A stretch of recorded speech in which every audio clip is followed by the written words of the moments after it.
there. It's the second day of the week. It's Tuesday, and you're live on the AM show on Joy News. Around the world on myjoyonline.com, across Ghana's 16 regions on the Joy News channel, on Facebook, on X Spaces, and on YouTube. We are your host, and my name is Sweetie Abochi. And I am Samuel Kojo Brace. Yeah. Well, this morning, let's tell you quickly what we have planned for you. So we start with the AM News on the News Belt, and then the AM Sports comes right after that. After that, we get into a news review segment. And those who join us today, Kojo, who joins us? We have Matthew Windham, who's the MP for Pandai, joining us for breakfast. We also have Mohammed Bataglia, who's MP for Sisala East. And we have Remy Edmondson. He is the National Secretary of the PPP. Okay, so for our big stories today after the news review, we look at Ghana as a country not immune from the shocks of global events, and as the feud between that Israel-Iran intensifies amid the trading of missiles and evacuations, the more alarming it becomes with all the potential to undo the gains we've made here in the petroleum sector. We'll look at the various strands to this war and what the nation should be doing to contain and mitigate the impact of this war. You want to join us with the comments and your thoughts across all social media platforms via Joy News on TV. But we do have a sponsor, Kojo. Well, the AM show is sponsored by Whaley Properties, and we say we provide quality housing at an affordable cost and with a flexible payment option. So come to us if you want to have that very, a dream house of yours, but at a staggered payment that you can afford. Well, folks, welcome aboard. This is the AM show, and let's start right away with the AM News.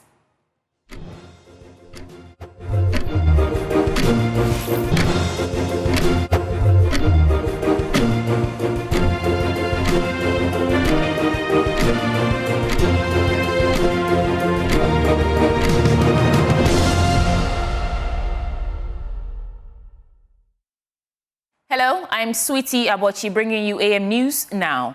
The Electricity Company of Ghana has served notice of taking legal action against the management of Rehoboth Estate after uncovering widespread electricity theft involving 400 houses and a block factory within the estate located in Kweman in the Dodowa district. Now, the discovery was made during a special operation by ECG's Accra East Revenue Protection Unit as part of its ongoing nationwide revenue mobilization efforts. We'll tell you more in this report. Nearly 400 homes in the gated Rehoboth Estate at Kweman near Dodowa have been illegally connected to the national grid, triggering a full disconnection by the Electricity Company of Ghana. A block factory within the estate was also caught siphoning power to support ongoing construction. Factory that supplies blocks to the estate company. Yes, this is what we've seen for now. Yeah, we don't know whether they have another one there. Accra East Revenue Protection Manager Eunice Nana Ajman revealed the scale of the theft during a swoop by ECG's Revenue Task Force. Upon going around, we discovered that there's a mass theft in this estate. Most of the houses are on direct connections. They do not have meters, and therefore they are using the electricity for free. What we intend to do is to disconnect them from the source. Some residents protested the cutoff, insisting they had meters, but admitted that many properties lack any form of legal connection. I'm a medical person. I work around Ridge, and I come all the way here. I drive here, and because you think there are illegal connections for meters that they have paid for and you are not supplying, you come and disconnect us. So is it that most of these houses, they've already applied for meters and they do not have, so because of that, that's why they've connected illegally? That is what the estate makes us aware, that they have paid for the meter. They said they have letters to back claims that they have followed up severally for the meters to be installed, and that hasn't been done by ECG. ECG says the estate must now formally apply for meters for each household. The company's legal team is pursuing the matter with potential prosecutions on the table. We are going to give the developer an illegal connection notice to come to the office and officially apply for meters for these houses. Apart from cutting them from the main grid and also waiting that they will apply for new meters, what is ECG going to do? Is it that you are going to prosecute them or something of that sort? We will take this matter up at a different quarters. Yes, we will give it to our legal team to take it up. Yes. Reporting for Joy News, Collins Frimpong. The Minister for the Interior, Mohammed Muntaka Mubarak, has reaffirmed the government's commitment to extending opportunities from all its programs to prison inmates. Speaking at the maiden passing out ceremony for recruits of the Yankafo Prison Officers Training School, the minister commended the recruits for their dedication to strengthening Ghana's security system. He emphasized that the government remains focused on enhancing officers' welfare and introducing technological innovations across the service. And Abigail Eselin-Krumah has more. Following several months of training, 451 recruits passed out from the Yankafo Prison Officers Training School for the Recruit Course 125. The first passing out ceremony since the establishment of the training school in April 2024 saw 249 male and 202 female recruits being ushered into full-time officers. The event was marked with awards for the best performing recruits in several categories. Gracing the occasion as a special guest of honor, Ghana's Minister for the Interior, Honorable Muntaka Mubarak Mohammed, described the event as historic, applauding the recruits for their hard work and resilience. Government is supposed to provide opportunity under all government programs that are being rolled out to guarantee a better life for inmates when they are released. I want to reassure the leadership and personnel of the Ghana Prison Service of government's unwavering support. Our commitment goes beyond improving logistics and infrastructure. We aim to reform the very foundation of correctional practice in Ghana. This includes strengthening officers' welfare, expanding career development opportunity, and introducing technological innovation. He also shared government's commitment to the Ghana Prison Service, assuring government opportunities for inmates. Our vision is to position the Ghana Prison Service as a model of correctional excellence on the African continent. We cannot speak of national security without speaking of justice, and cannot speak of justice without talking about compassion. The true public safety is not merely about punishment, it is about prevention, transformation, and reintegration. To the graduating recruits, today is not just an end, but beginning of a noble calling. Serve with courage, fairness, and compassion. The government stands with you, and together we will build a prison service that reflects the ideal of justice, reformation, and national progress. From Yankafo, Abigail Eselin-Krumah reports for Joy News. So from Yankafo, let's go to Lashibi here in Accra, because the Christ Life Family Chapel has launched 4 Christian books and unveiled Jezreel Publishing, a new faith-based publishing house. The books, Jesus Christ, the Story Changer, His Will or Your Will, Divine Timing, and Knowing Your Prophet, aim to deepen spiritual growth and understanding. And Mamavi Sefakote reports. 4 transformative Christian books and a publishing house were officially launched at the Christ Life Family Chapel in Lashibi, Accra. The titles Jesus Christ the Story Changer, His Will or Your Will, Divine Timing, and Knowing Your Prophet were unveiled alongside the introduction of Jezreel Publishing, a new platform aimed at supporting Christian writers. The event drew respected clergy and service professionals all united in support of kingdom-centered initiatives. In an interview with Joy News, Prophetess Rosemary Owusu-Entry said the books are intended to reshape spiritual understanding and offer guidance to both Christians and non-Christians. She noted that the launch held special meaning coinciding with the late anniversary of her late father, the man who inspired and mentored her into ministry. I'm writing this book for non-Christians and Christians to bring the knowledge of God to bear, for people to understand that there is timing, there is life-altering changes, there are knowing the prophets and the will of God. What I want the public to know and to understand is, for us, we are in a dispensation that everybody wants it quick. And people are also giving up on the prophetic and other things. So my motivation and my message that I wanted to send out there, that there is still God. There's still God in every issues and most of the issues that we go through. For the general public and other people, even to people who are not spiritually inclined to be part of it and to draw them closer to God. During a panel session, Prophetess Owusu Entry shared the personal experiences and divine encounters that inspired each of the 4 books. The one thing we can't do is that we can't move the hand of God.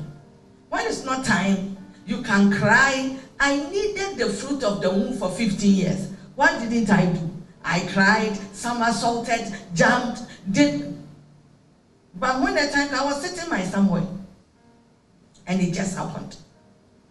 I would advise us that the word of God, we must eat it, we must do it.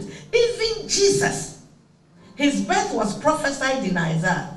It took almost 470 years at God's timing for it to come. Don't we read our Bible? It says in his own time, he makes all things beautiful. I rest my case. The event ended with a symbolic cake cutting ceremony marking the beginning of a new chapter in faith-based publishing. Mamavi Sefakote's report for Joy News. In other stories, the Ghana National Chamber of Commerce and Industry, Women and Youth, GNCCI for short way, initiative has been launched to address key challenges faced by women and youth entrepreneurs. Speaking at the launch in Cape Coast, the Central Regional Chairman of GNCCI, George Ben Smith, highlighted that many women and youth in business struggle with issues such as bookkeeping and financial management. He noted that the initiative is designed to equip them with the necessary knowledge and skills to enhance the entrepreneurial activities. Here's more. The Ghana National Chamber of Commerce and Industry, GNCCI, is the leading voice for the Ghanaian business community, committed to promoting and protecting the interests of its members and the broader private sector. In the Central Region, the GNCCI has launched the GNCCI Way initiative to cater for the needs of women and youth entrepreneurs. The chairman of GNCCI in the Central Region, George Ben Smith, explains the reason for the GNCCI Way. When it comes to women and youth, there has been a lot of challenges. Some of them do not have access to proper bookkeeping and all that. Others do have difficulty in assessing finance. They go to the bank, they want money, they will not be able to get. Some of them, it is from how they keep their records. Others too, it is not only record keeping, but it is also from how they are able to put the things together. So what the GNCCI is doing by the launch of GNCCI Way, Women and Youth, is to give them the skill, the knowledge, the requisite knowledge that they can use to be able to help. Emilia Siakwa, the first vice president and leader of GNCCI Way Wing, shared details on partnerships. We've partnered with some agencies purposely for some of these building up of their businesses to enable us also look out for the export market, because we currently have AFTA Secretariat sitting with us, but we are not even leveraging on some of these opportunities that we have as Ghana. We should come together, build the capacity of our women all over Ghana, the youth all over Ghana, to also curb this unemployment rate that we have in the nation, so that at least we will all drive towards what the agenda of the government to make Ghana a better nation. When you educate a woman, what do? You educate the nation. And so if women's capacity are built and the youth are built, it means that we are positioning them, and Central Region will be a better place to dwell, so that it wouldn't be like you come to Central Region and more or less it's like one of the poorest regions. No, it shouldn't be. It shouldn't be. That is why there's the need for us to take it up by ourselves and see how best we can deploy. Expressing her gratitude for the GNCCI Way is the founder and CEO of Sedat Consult Limited and member of GNCCI in the Central Region. Sometimes we want to have the funding, but we don't have the structures, we don't have the requirements. We are unable to meet the requirements that will give us the funding, even though the funding may be available. So this is to help all businesses, particularly the women-owned businesses and the businesses that are run by the youth, so we'll have the structures. From Cape Coast, Abigail Lisa Nkrumah reports for Joy News. Let's go up north now, because Assembly members in the Wa East and Nadoli Kalio districts of the Upper West region have voted to confirm the President nominees for the positions of District Chief Executive, Adamu Shaibu and Mary Haruna, both teachers, were initially rejected by the two assemblies 2 months ago after failing to secure the required 2/3 majority votes.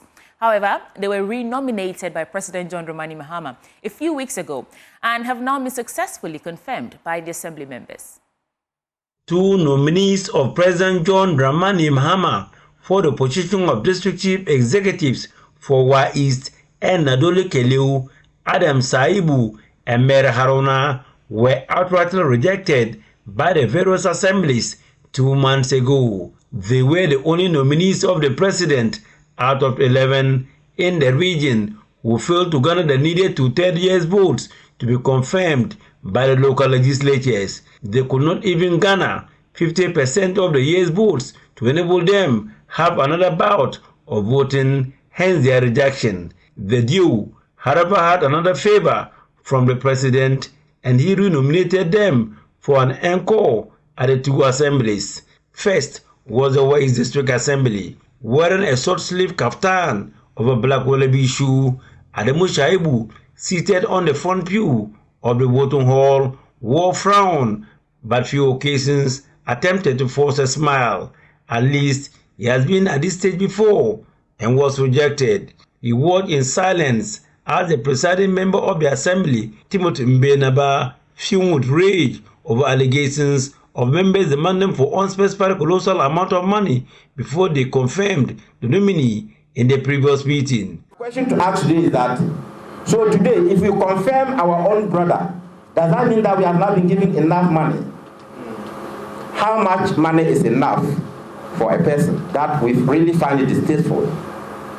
In fact, like we said, we are prepared to give our all to our brother. We are assuring you that we will give him 100%. Yeah. However, it's a test to him, and we want to take him through that test. 4 years is just like a day. After 4 years, he will come back to this house and give an account. We are going to work closely with him. But if he thinks that he wants to work alone, so be it. His assurance came to pass, and the nominee overturned his previous rejection to confirmation. The Twahabon Dondo Lemairu polled 28 yes votes and 8 no votes, sending the sea of supporters in and out of the hall into wild jubilation.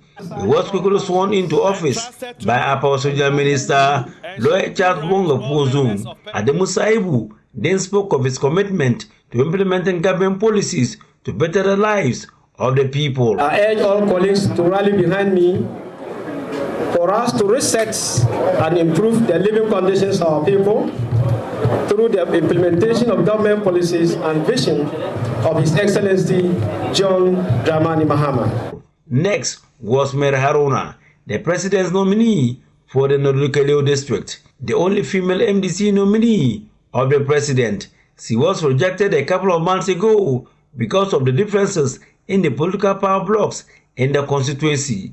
She has another opportunity today. She wears a freestyle lace over rasta braids to match the occasion. Her fate will soon be decided by the same 52 members who rejected her.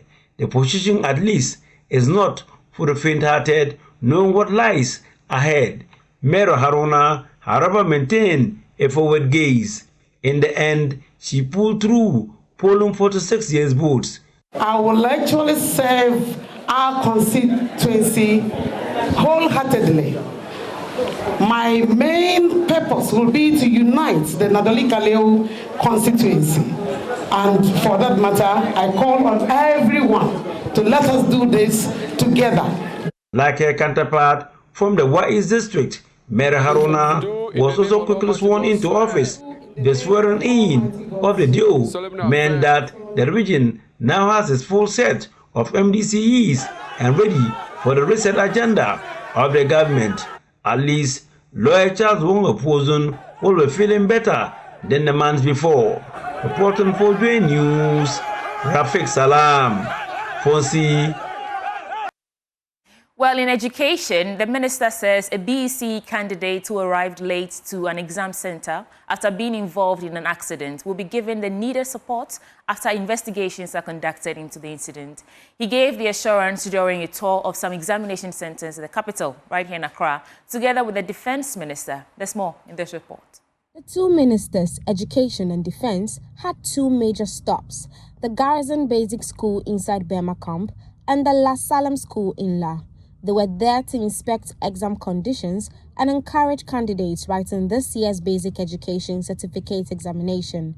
At La Salem, the Education Minister addressed the media, expressing concern over a report of a candidate who arrived late to an examination center after being involved in an accident on his way to write the paper. Student who was involved in an accident, and when he arrived late, was prevented from undertaking the exams. So it will be a double tragedy for him. He suffered emotional trouble and trauma, and also associated barring from the examination. The Director General of GES and his men are investigating it, and appropriate remedial action will be taken to allow him progress where necessary within the rules with the assessment authorities of the country. Together with the Defense Minister, the Education Minister visited schools to monitor the conduct of this year's BECE. At each center, they interacted with candidates and invigilators, commending the calm and orderliness observed so far. We visited you to encourage you. As your Defense Minister, together with my brother, the Minister for Education, Honorable Haruna Idrisu, your MP, just to let you know that we think about you, we care about you. Or proceed with integrity, nothing more. Proceed with honesty. You can pass these exams in honesty and with honesty,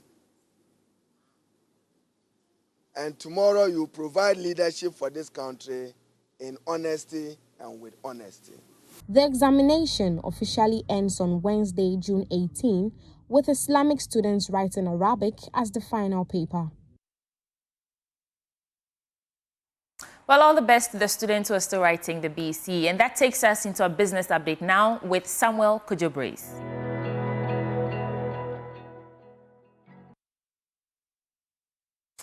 Let's do the business update now. And the Bank of Ghana is expected to act swiftly this week by boosting its dollar supply to banks in an effort to meet rising market demand. This move follows a sudden surge in dollar demand last week, which has placed renewed pressure on the Ghana cedi. There's more details are provided in the following report. We are learning that the spike in dollar demand has been influenced by recent comments by President John Mahama that they are looking at the true value of the Ghana cedi being pegged at 10 to 12 Ghana cedis. This has resulted in some businesses trying to move fast to take positions once the dollar is cheap before any future depreciation. Another reason for this pressure, according to bank treasurers, is that there were some offshore investors that were taking profits for their earlier investment in the country. However, the central bank has given the firm assurance that all commercial banks that are having demand issues will be met this week. This should be complemented by general market support in addition to what the regulator will provide to the market. This should help in firmly stabilizing the Ghana cedi to ward off any fresh demand pressures that will come in the coming days. Well, let's do more stories here on the business update of the AM show. And government has failed to meet its treasury bills target for the third consecutive week. According to the auction results by the Bank of Ghana, the government missed the target narrowly by 4.38%. Meanwhile, interest rates continue to dip on the shorter end of the market. There's more in this report. The Treasury got 7.22 billion Ghana cedis as against a target of 7.588 billion Ghana cedis. The chunk of the bid came from the 91-day bill, with investors offering 6.025 billion Ghana cedis. This represented 83.3% of the total bid. For the 182-day bill, investors tendered in only 995.27 million cedis. All the bids were accepted. A little over 204 million Ghana cedis of the bid came from the 364-day bill. The Treasury, however, accepted 173.40 million Ghana cedis of the bid. Meanwhile, interest rates continue to narrow on the shorter end of the yield curve. The yield on the 91-day bill went down by 9 basis points to 14.70%. That of the 182-day bill also declined to 15.25% from the previous weeks of 15.45%. However, the yield on the 364-day bill went up by 3 basis points to 15.74%. And that's it for the business update and by extension the news. We'll now take a break to bring you a sports update by Muftao Nabila.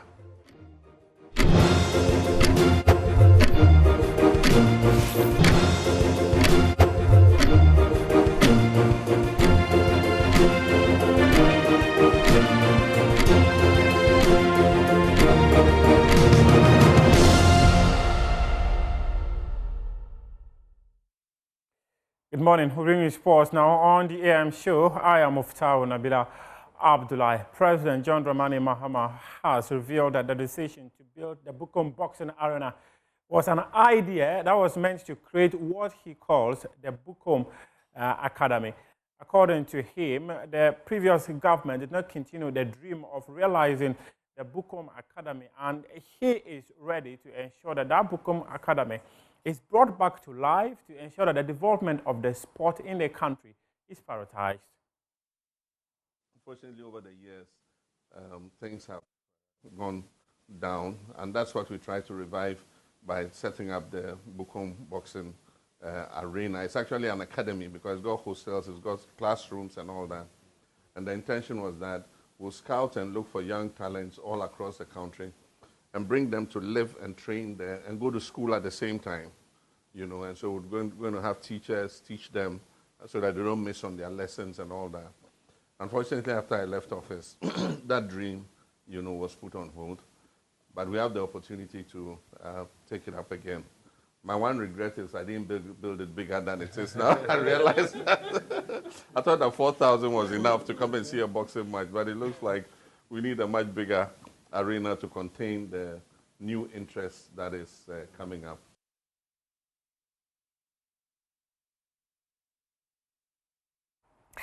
This conversation took place when Anthony Joshua, former heavyweight world champion, paid him a courtesy call in his house on Monday. And Anthony Joshua too has been speaking about what it means to visit Ghana and how he can contribute to the development of boxing in the country. Amazing culture, hospitality, the airport, the organization, and I can't wait to go back and tell everyone across the world how beautiful this place is. And sports is obviously a way that it got me in a room like this.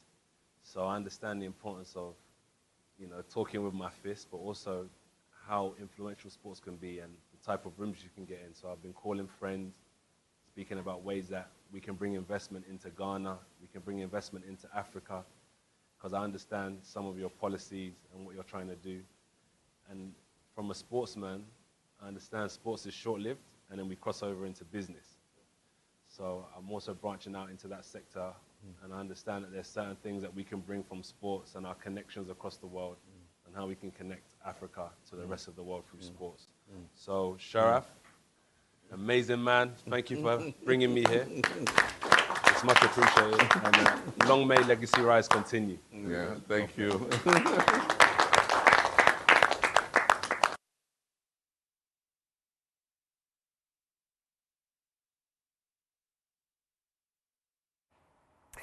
British boxing promoter Emre Can, he is part of the team Legacy Rise Sports Promotions, and they put together the boxing bout, Battle of the Beast at the Bukom Boxing Arena last weekend. And he says that he's hoping to be able to organize another big boxing bout in the country, either in November or December. Oh, the experience is, honestly, I'm lost for words. The people here are so amazing, honestly. And this only happened when me and Sharaf met in London only a year ago. When we met, we spoke about boxing, we spoke about Ghana. He asked me, have I been to Ghana? I said, no. He said, one day we're going to invite you. And obviously now I came here to host a boxing event. They took good care of me, put a great show on. And honestly, I would like to say my special thank you, I would like to say, to those who sponsored. Because without the sponsors, the event could not happen. So I want to say a big thank you to all our sponsors for supporting us and believing in us so we could put an event on like this. So big thank you there. And also, I met Mr.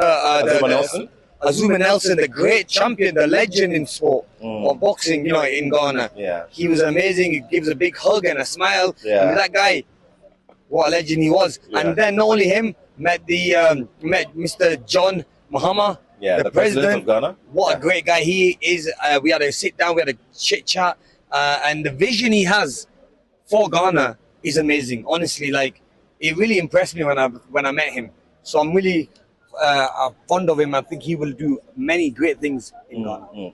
Now, we're looking at expanding boxing. I mean, you are in a market, you found yourself in a platform and in a market where it's advanced and in many ways in terms of putting it together. After this kind of story, what are the areas you'd want to get very much involved in? And what is the future looking like for American Promotions and Legacy Rise Sports? Yeah, so I think the future holds many more events. We had a really good meeting today with the team. Sharaf and everybody are looking very excited to do more events like this. Like I said, as long as the sponsors keep coming so we can put on these amazing shows for the Ghanaians. I mean, we are giving opportunities to the Ghana fighters to get involved in boxing. We should start opening more academies. Also, we had a really good meeting today with Kofi Adam, the minister, sports minister. He has amazing vision what he wants to do with sport in Ghana. Not only boxing, but other sports. But for when it comes to boxing, he understands the talent that Ghana has. That's Semiri Chan speaking to my colleague Nathaniel Arthur. Now we go back to 11 years ago, or nearly 11 years ago, when Ghana participated in the FIFA World Cup in Brazil, where a massive scandal broke out after players decided to boycott training sessions, and also there was mutiny in camp. Well, following Ghana's exit from the group stages of the FIFA tournament, then President, who is also the President again now, John Dramani Mahama, set up a commission of inquiry to investigate the matters that transpired. The man who chaired that committee is Justice Senyor Jamafe, who has now been promoted to the Supreme Court. He appeared before the vetting committee yesterday, and he's been speaking about the recommendations they made to the government. According to him, many of those recommendations have not been implemented. Mr. Chairman, some were, but not all. We recommended a lot of recommendations, but not all were taken. But I can give some that we did, and we said, one, players should not be paid cash. We all saw what happened in Brazil. When we had to fly money to Brazil for players, and we saw some people holding theirs. It was one bad thing for Ghana. Then number two, we also recommended that the state should not sponsor supporters to go to countries, to fly them to countries where we are playing. Instead, that one is still happening. Well, I have done my job. Because we were thinking that instead of flying people from Ghana and booking hotels and feeding them, why don't we buy tickets for Ghanaians who are in that country? Then again, we also recommended that every time the Black Star plays, at least 3 local players should be in the team for continuity. 3 local players. And you all saw the Hearts of Oak goalkeeper, the local player who did very well in the post, conceding those goals. These are some of the recommendations we made. And then that we also recommended that the state, the parliament should know all matches to be played in the year ahead of time. I think sometimes the organizers wait when it's a week or 2 days to the match, then they bring their budget and you are forced. The only event in the world you cannot change is FIFA events. If FIFA fixes a match, you can never change it.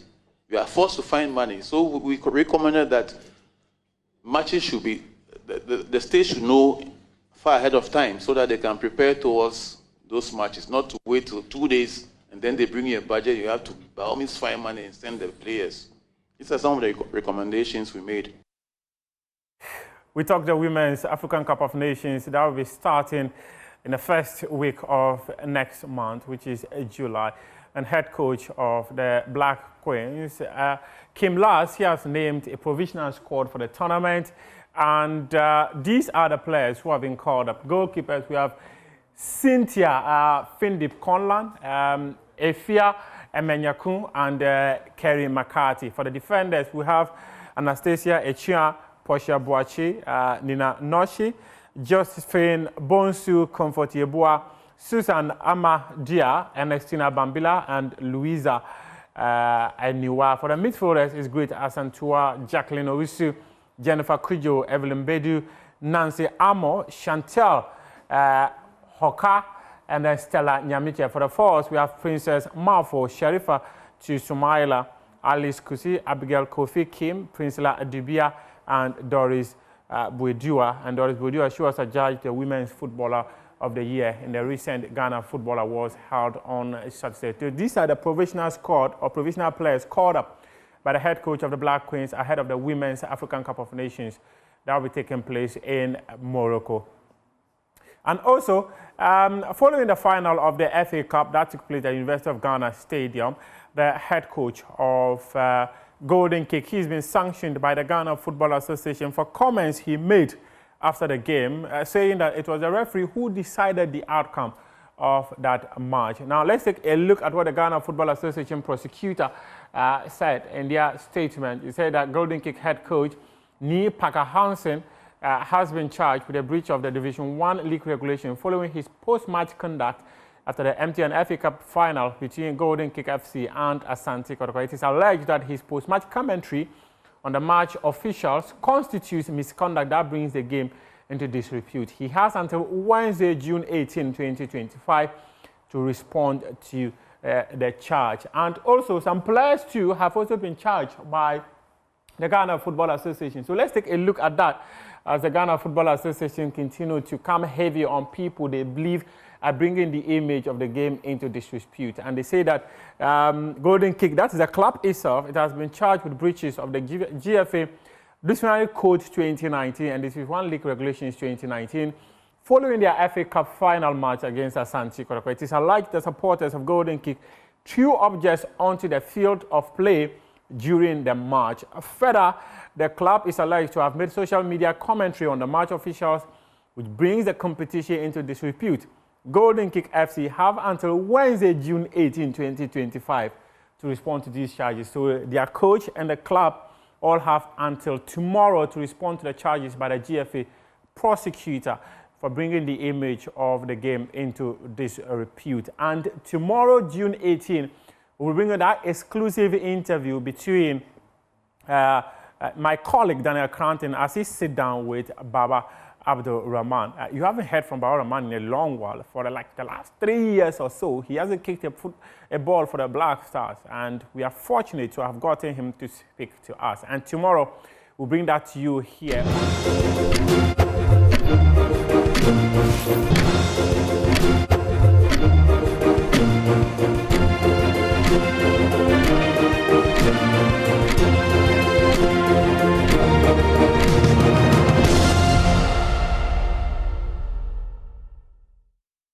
The AM show is sponsored by Waylead Properties. And if you're thinking of a rewarding investment you can engage in, I have great news for you. Waylead Company Limited is your preferred choice for such investment. Waylead Company Limited is a real estate company with several development suite credits in Accra. And you want to invest in our latest development, Willow Lane, where elegance will meet tranquility in the heart of Accra. We provide quality housing at affordable cost with flexible payment options, in addition to 24-hour security, reliable power supply, and other social amenities to make your stay a memorable one. Give us a call on these numbers, 0240 111 119 or 0504 499 999. You can also visit our website on www.waylead.org. It's time for us to review the newspapers, the stories that made it into the newspapers. And our guest joining us for this conversation, the very first person right now, is Member of Parliament for Sisala East, Mohammed Battaglia. And in the course of the conversation, when others join us, we will introduce them. So for now, Honorable, welcome to the program. Thank you. It has been a while. It's been a while. You know, I am a rural person. Oh. I've been at the constituency for some time now. I came in last week, and thankfully, we are on again for the business of Parliament. Good to hear. Well, my colleague Kojo Brace to take it over. Yeah. I mean, we've already started having our own chat, you know. Yeah. But as we do always, we'll give you like 2 minutes for you to tell us what really is the issue that you want to have a take on. Wow.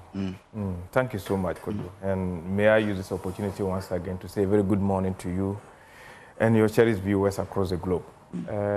This morning has not been that very pleasant. Why my municipal chief executive was on his way to Accra for a training session, but unfortunately, upon entering Accra, he got the news that he lost a mom. Oh. So he's on his way back. I pray for him and the family and give them the strength to be able to manage their issues with these trial times. Another sad issue is about, over the weekend, I think we all heard that some students from Laura got drowned, which is so sad. It's been a routine that they always do as cadet team.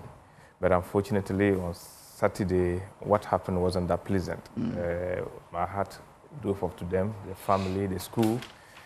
The headmaster of the school, Baruch Primus, was my tutor at the college. He's a very kind person. He just took over the school 2 weeks and this thing hit him.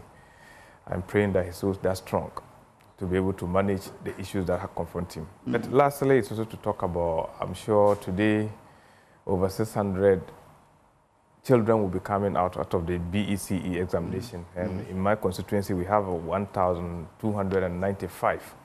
It is my prayer that they have gone in there, looked at the questions, reflected over that, and written something that is reasonable that could take them to the next stage. I am sure our education hovers around these levels of the young ones who are trying to catch up with the next level. But at the same time that they are very little to be able to take good decisions for themselves to be able to move forward.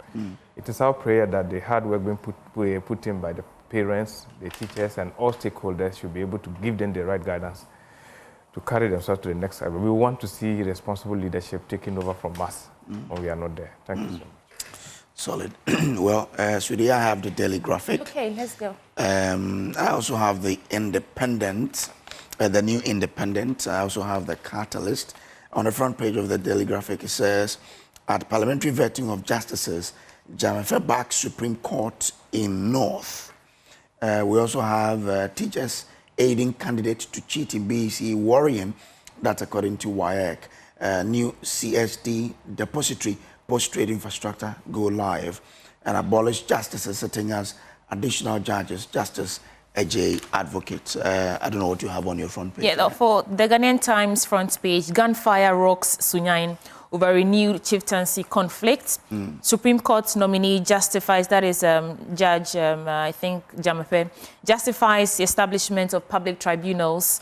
And FNB receives $35 million capital injection to accelerate growth, lending capacity. And of course, Ghana urges Israel, Iran to exercise maximum restraint and prioritize dialogue. Yesterday, we saw the Israeli ambassador on PM Express. And in fact, you want to join us throughout the day.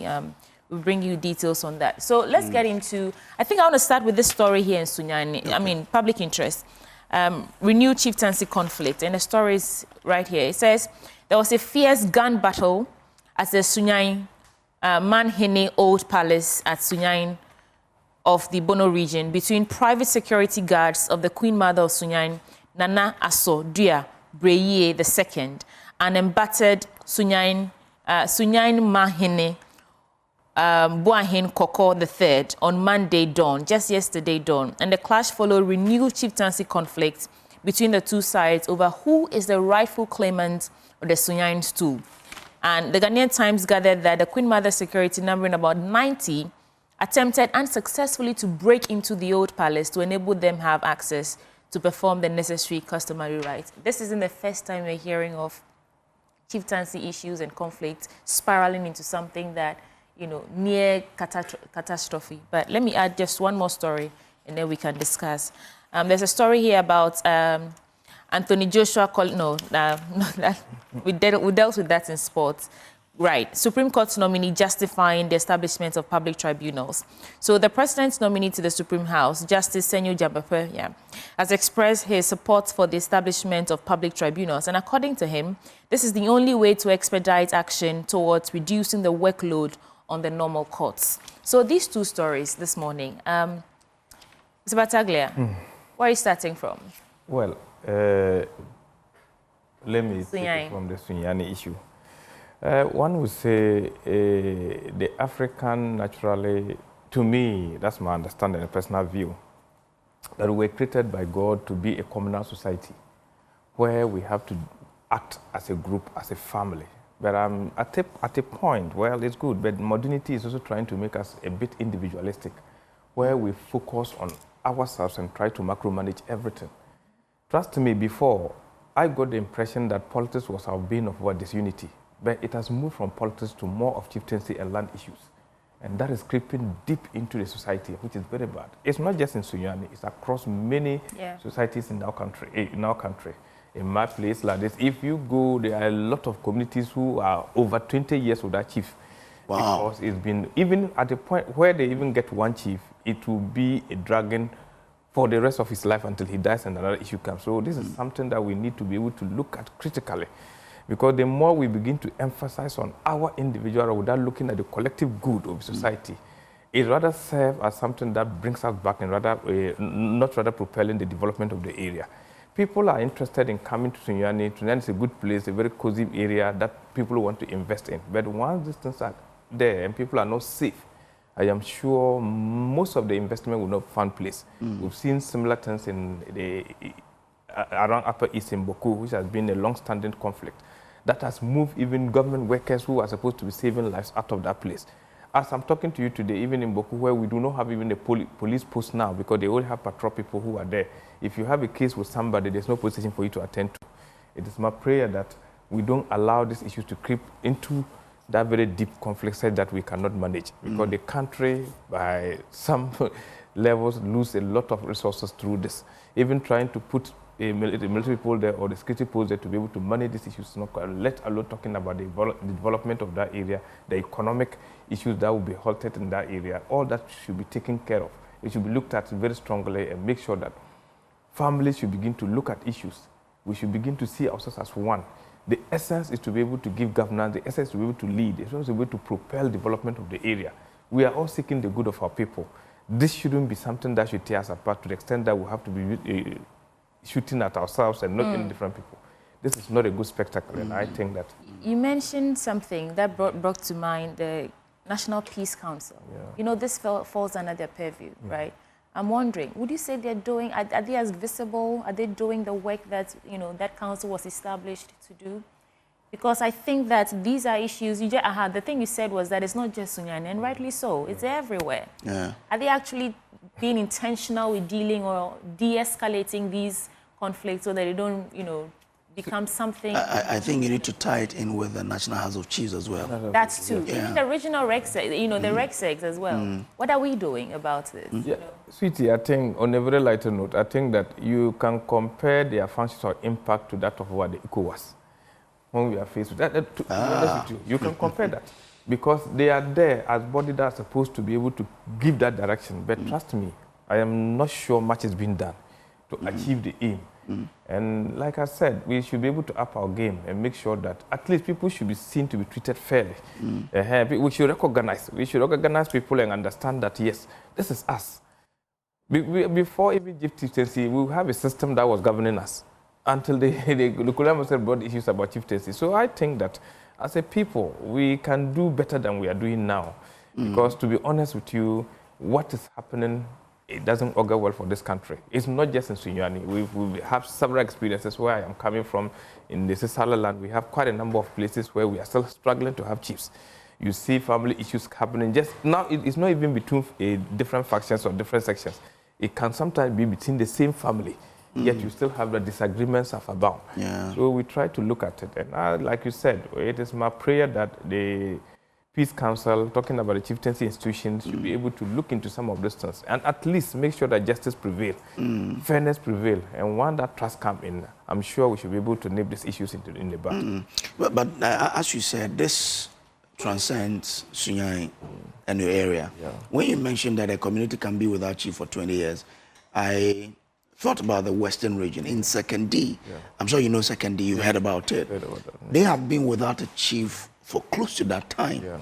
You know, so it begs the question. We've always been talking about the challenges and the problems that we do face. But how do we deal with them? We say the Peace Council should, the House of Chiefs should be able to do it. But who should lead it? It looks like it's been there for a long time. We're not getting solutions. Yeah, bro. The point is, normally the one who is supposed to be the arbiter sometimes loses trust because of individual interest. People have interest in dealing with some of these issues. So once this is established and people begin to see sentiments of you not being fair with them, it's difficult to call them onto the table to have a discussion. So for what I think is that people should be able to, one, understand the culture of every community. For instance, even in the court, they use the principle of ascertainment, where they make sure that anybody who is talking about unity should understand the culture, the tradition, the history of the people. Once you have this fair knowledge and you are able to look at issues devoid of personal sentiments and interests, I am sure you will serve as a good body to be able to mediate within somebody. But because of individual interests, sometimes, my brother, I think that it's quite difficult. Individual interest. Individual interest is that people have varied interests in what they are pursuing. So parties sometimes do not see that they'll be getting justice or they'll be getting fairness from this kind of mediation that is taking place. That's normally the issue. And also, the fact that we are losing sight of who we are because we are first one before talking about who should lead us. When we begin to understand this, I am sure tempers will be able to come down a bit. Otherwise, this is retarding development and making sure that we do not get the needed progress that we want. Is it the individual interest that is, because when you follow the British monarchy, they know who is supposed to be the monarch all the way to the new one who has now been born. If you take the Ashanti Kingdom, they know who is to be the king to the new one who has been born. Why is it that other tribes and other regions have that difficulty? Well, before we enter that angle, it's a good time to bring in the Member of Parliament, Sopandai. My boss. Yes, your boss, Matthew Nyindam. Welcome to the program. Thank you, my dear. How are you? I'm fantastic. Thanks for asking. Could you take it over? What you said, I mean, for the British, they have the heir and the spare. It's very clear that there's no competition there. I think it's time we also look to or emulate some of these things so that we don't always come back to chieftaincy. Maybe I have to throw that too. Story. We are talking about the gunfire issue in Sunyani over renewed chieftaincy conflict, where some 90 people belonging to one group tried to break into the palace and some sort of rebuttals back and forth. And here we are again. Well, good morning to you. And then good morning to the people of Panda, and then my good friend. Are you a professor? No, I'm not. I talk GTech. I understand where he's coming from. I thought they have written to you. Well, I think that I've heard my brother briefly on this particular subject matter. And it's been worrying. And like all of you said, why should something that has been with us ages ago, we keep fighting over it as if we're not learning lessons? Chieftaincy is not new. In the actual sense, we say democracy is new. But for chieftaincy, it shouldn't be a subject of quarrels. If you are a royal, you are a royal. If you are not a royal, you are not a royal. But unfortunately, the canker of these chieftaincy classes has become so big in this country that By the time we finish talking about this story, I'm sure tomorrow a new story will come up. Who is a chief? These are things that are defined. But unfortunately, people try as much as possible to smuggle themselves in. Yeah. That's where the issues are. And those who are supposed to be key makers, because people now think that money controls everything. Some of them, unfortunately, for some monetary benefits, will try as much as possible to smuggle unqualified persons to become chiefs. Okay. This is one of the biggest things I have seen. I can also, to some extent, agree that sometimes when vacant thrones are declared, potentials are many. I want to become a chief. Maybe we are all qualified. Maybe 3, 4, 5 people are qualified. But at the end of the day, there is a roadmap. And in the Akan tradition, it is the Queen Mother, yes, who elects, who becomes the next chief. And it is not just any Queen Mother. They also have some criteria, because I think this elder sister, for instance, if my mother is alive, your mother is alive, and we are all qualified. If your mother seems to be the senior most, then she does the appointment. But for whatever reason, you see people killing themselves, people fighting over this. And for condemnation, we all will sit on TVs, we will continue to do the condemnations, we will continue to say the right thing, but the implementers down there, that's where the problem really is. There was a question about assessing the work of the National Peace Council. I mean, tied to these issues of... Some of them are worse. Excuse me to say. It's like, let me use this simple example.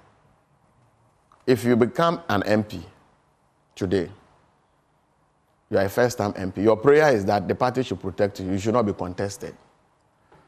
But the same message was preached to you. Are you getting what I'm saying? Yeah. But you edge out your predecessor. Yeah. You did not allow the system to protect him. Yeah. But today you want to be protected. Are you getting what I'm Yeah. saying? There are some people who are sitting right there, the council of...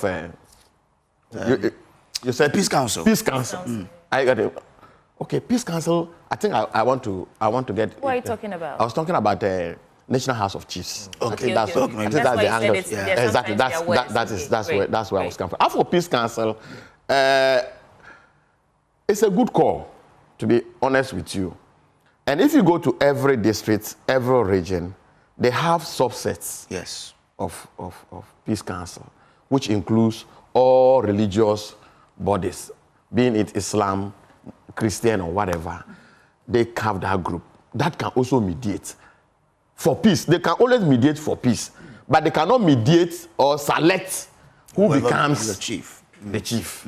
And that's where the problem is. As for peace talks, let's cease fire, let's all come together, massage the issues, that can be done by Peace Council. You see, I think that's what they're doing, massaging the Yes. Yeah, but no, you cannot. But you cannot go into somebody's tradition as Peace Council. You are a pastor from Pandai. You've been posted to Sunyani, and you happen to be part of the Peace Council. Are you the one now to go and tell the people of Sunyani who should become a chief and who shouldn't become a chief? No, you can only preach peace. That's what you can do. You can only, please, let's all cease fire, do the right thing. But those who are supposed to do the right thing, they are the kingmakers. And like I said, somebody for one reason has been compromised. How then does he speak the truth? Yeah. Okay. And I think that this whole chieftaincy thing, we must look at it very well. Because there is now a conflict, serious conflict, modernity and tradition. Serious conflict. You go to a community today, you have a sitting chief, he's struggling with the assemblyman who now becomes the leader of that community. You go to an area, the MP is, for the MPs, the regional minister is there, the MP is there. The whole system now is established for modernity. Now tradition is also there. Who now take adjudication, who now takes the lead in this community? So I think that as a nation, and I'm happy the Constitutional Review Committee is on, we should try and see a point where these two bodies can marry properly, so that these issues don't. You see, some of these things, to politicians to have some undertone. Right. So it's a whole lot of things. But what we will do, we'll just preach peace and let them tell them ceasefire. Whoever at the end of the day becomes the chief, let's see how we can all rally behind that person. That's the little I can say. And sorry, just a quick one, like yes, with the brilliant submission. You did compare our situation to that of the British monarch. The other challenge we have is that normally when you have a structured society, things are done in an orderly manner. Yeah. Our case is even highly unstructured. That's what I mean. The people don't even understand the history. Everybody has a version of the history they give. Everybody has a grandfather that did something or wanted. That's the disagreement. Assuming we have a codified or documented history that everybody can rely on, so this is the document that we all rely to. I think it can help solve the problem. But you go to one person, they will call two factions and come. The first faction that will come and give their narration, you will agree with them. The next group that will also come and give their version of why they should be, you agree. So at a point, people find it so difficult to even manage some of these issues. And more so, we have a society that is also a bit not patient to be able to understand our own, our origin, where we are coming from. People do not even understand, but they act emotionally because one or two issues. People are not even looking at the benefits instead of just even looking at what can I do to help the people. Issues about land, issues about good. People begin to look at those immediate benefits. That is actually creating that problem. You know, I kept saying that it's individual interest. People have personal interest rather than the collective interest. Let's not forget that we were first created as a communal community where we do things together. If you lose that factor, we are beginning to look at ourselves as individuals. Like he said, Honorable said, you go into our families where we have more than, like some polygamous families, we have more than one. Before, it's difficult to point hand to this is your mother. Today, people can point to their mother. Their mother will call and say, if you sit down and they take this approach, so that's what is creating the issue. I see, for the family units, I think it's westernization, you know, the influx of Western culture into ours. But when it comes to the breakdown of patriotism, like you said, we used to do things together. Is it because democracy has failed us? There are many other factors that... Because the Ghanaian, the Ghanaian I see in documentaries from, the 80s, it's not the Ghanaian I see today. The Ghanaian today is thinking about what I will eat, what I will wear. The Ghanaian then is thinking about us as a community. You know, I was watching some documentaries about Rawlings after he, handed over power. And the people, the way they talk about everything, it is so different from what you we remember expect some now. time past here, I did mention that our national orientation is wrong. We've gotten it wrong at some point, because the concept of delayed gratification has been thrown to the dogs. So it's not democracy that has failed us. Democracy is also part, you know, because democracy is, you cannot say democracy is entirely the issue. No, you cannot say that. But I think that portions of it can be part. But what is our orientation? Even those who are supposed to be holding forth for us traditionally, the custodians, even if you go there, Western than even those who are into main structured democracy issues. So it's the human being, and what is the orientation? What are we adoring? As a country, like, is it your contribution or the contribution, what you bring on board? If it's your ideas, if it's how the integrity issues that you are looking at, or is it that you can just bring financial contributions? You go to family, even family meetings, you know, the one who contributes more sometimes have the biggest say. They don't care where the money comes from. The fact that you can bring money. So when you bring that kind of society, there's an interesting issue that happened when I was at the college. Unfortunately, there was an accident that happened, killed our then district chief executive, and then the driver. The driver that time was working at the assembly for close to 28 years. But every attention went to the district chief executive. So the lady, Rachel Harvey, she asked me, how long has the DDC been working? I said 9 months. He said, if it's in their society, they will recognize the driver more, because in terms of the district assembly structure or local governor, he contributed more. It doesn't matter the position. You see, that's how they look at issues. People are looking at legacy. We are looking at immediate results. Who wears what nice dress? Who drives what nice car on a bad road? So those are the issues we have. Let me pick your thoughts on this as well, Mr. Nyindam. Do you believe that, I believe that there was a time where we were all united, fighting for democracy, self-reliance, and all the things. And then comes the practice of the democracy, the way we have been doing it. So we are contributing, we don't see the value of our contributions. We say things and they are not done. Leadership and citizenship, there's a big disconnect over there. Is that what has resulted in individuals deciding to just fend for themselves and forget about what the rest of the nation does? You see, in one breath, I will agree with you. Then the other one, I will disagree. You see, I have always complained that we need to reorient ourselves. Sure. I believe in community development. But unfortunately, we are not looking at it from that angle. You see, when you are in a community and the community develops, everybody in that community benefits. Sure. And I always use myself as an example. If you go to my small house, I've been able to drill a borehole. So anytime the community is looking for water, those around me, everybody comes to my house to fetch water. So if I'm able to provide water for the whole community, and that will include myself, that pressure of somebody coming to your house every day to look for water would not be there. So the community would have developed. And being part of that community, I would have also developed. But maybe because, unfortunately, we've not been able to extend that kind of service to the entire community, pressure now falls on you. And that comes back to your question. Now individuals now begin to develop themselves instead of developing the community. I think we have failed as leaders from that angle. And I will urge, and I've always said it, that look, all the struggles we are going through, and we compare ourselves to the West. You see, if you go to the West, or the advanced or developed countries, there are certain things that nobody struggles for them. If you are going to Kumasi today and there's a very reliable means, the trains are there. Within 2-3 minutes, you can get a train, you are off in 30 minutes or 40 minutes, you are in Kumasi. Why would you want to buy a car and drive from here to Kumasi? Why would you want to do that? It wouldn't make sense. You see? So I think that as a nation, we should be thinking about developing our communities. Sometimes when I see rich people and people talking about money and they are bragging, I sit down and ask myself that, you, the media, have you taken time to even go to the person's village and find out the person's contribution to that village? Exactly. These are things you should be interested in. Kojo, what have you done for your village? Nothing. No,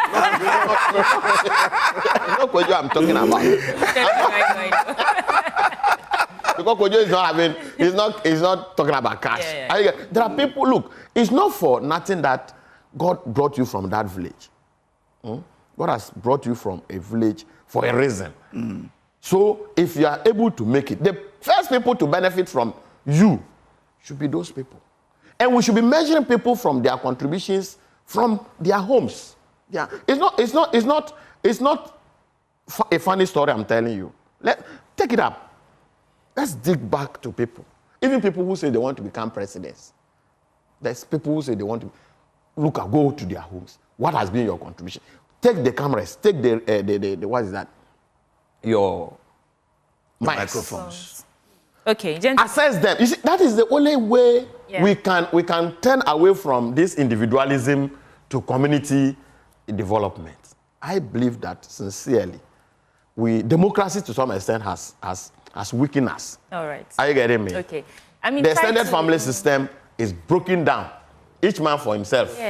God for all of us. I read a story about the Supreme Court nominee, Justice Jamepe, justifying the establishment of public tribunals. I know this has been a controversial issue way before I was born. It was established somewhere in 1980. Then it was reintegrated into the court system because there were issues about conflict of interest, proper procedural breaches here and there. What is your take on this matter? Yesterday, he faced the appointment committee, and he says it's the only way to expedite action towards reducing the workload on the normal courts. Should we bring back public tribunals? Well, I would not sit here to condemn. Actually, I haven't listened to him. I've not entirely read this story too. But I'm taking it from my personal view. Justice is very important. And that is the only place we can all run to when we are in trouble. So our justice system should be something that we don't joke with it. Because it should be a neutral place. So that if I'm troubled, when I go there, at least it doesn't matter my pests. It doesn't matter how affluent or how much money I have. I should be able to get justice there. So I am not going to condemn it. But the word used, the tribunal system, has not been, that word has not been very palatable in the ears of the Ghanaians. Yeah. Because of the abuse in the past. So when people hear about tribunal, they quickly will have to reflect and think. And we've been practicing our democracy up to now. And no government has tried to reintroduce this tribunal system. Inasmuch as he spoke maybe eloquently and tried to let us know that it's going to speed up the justice system and going to offload some kind of load on the main court system, I think that we should tread cautiously.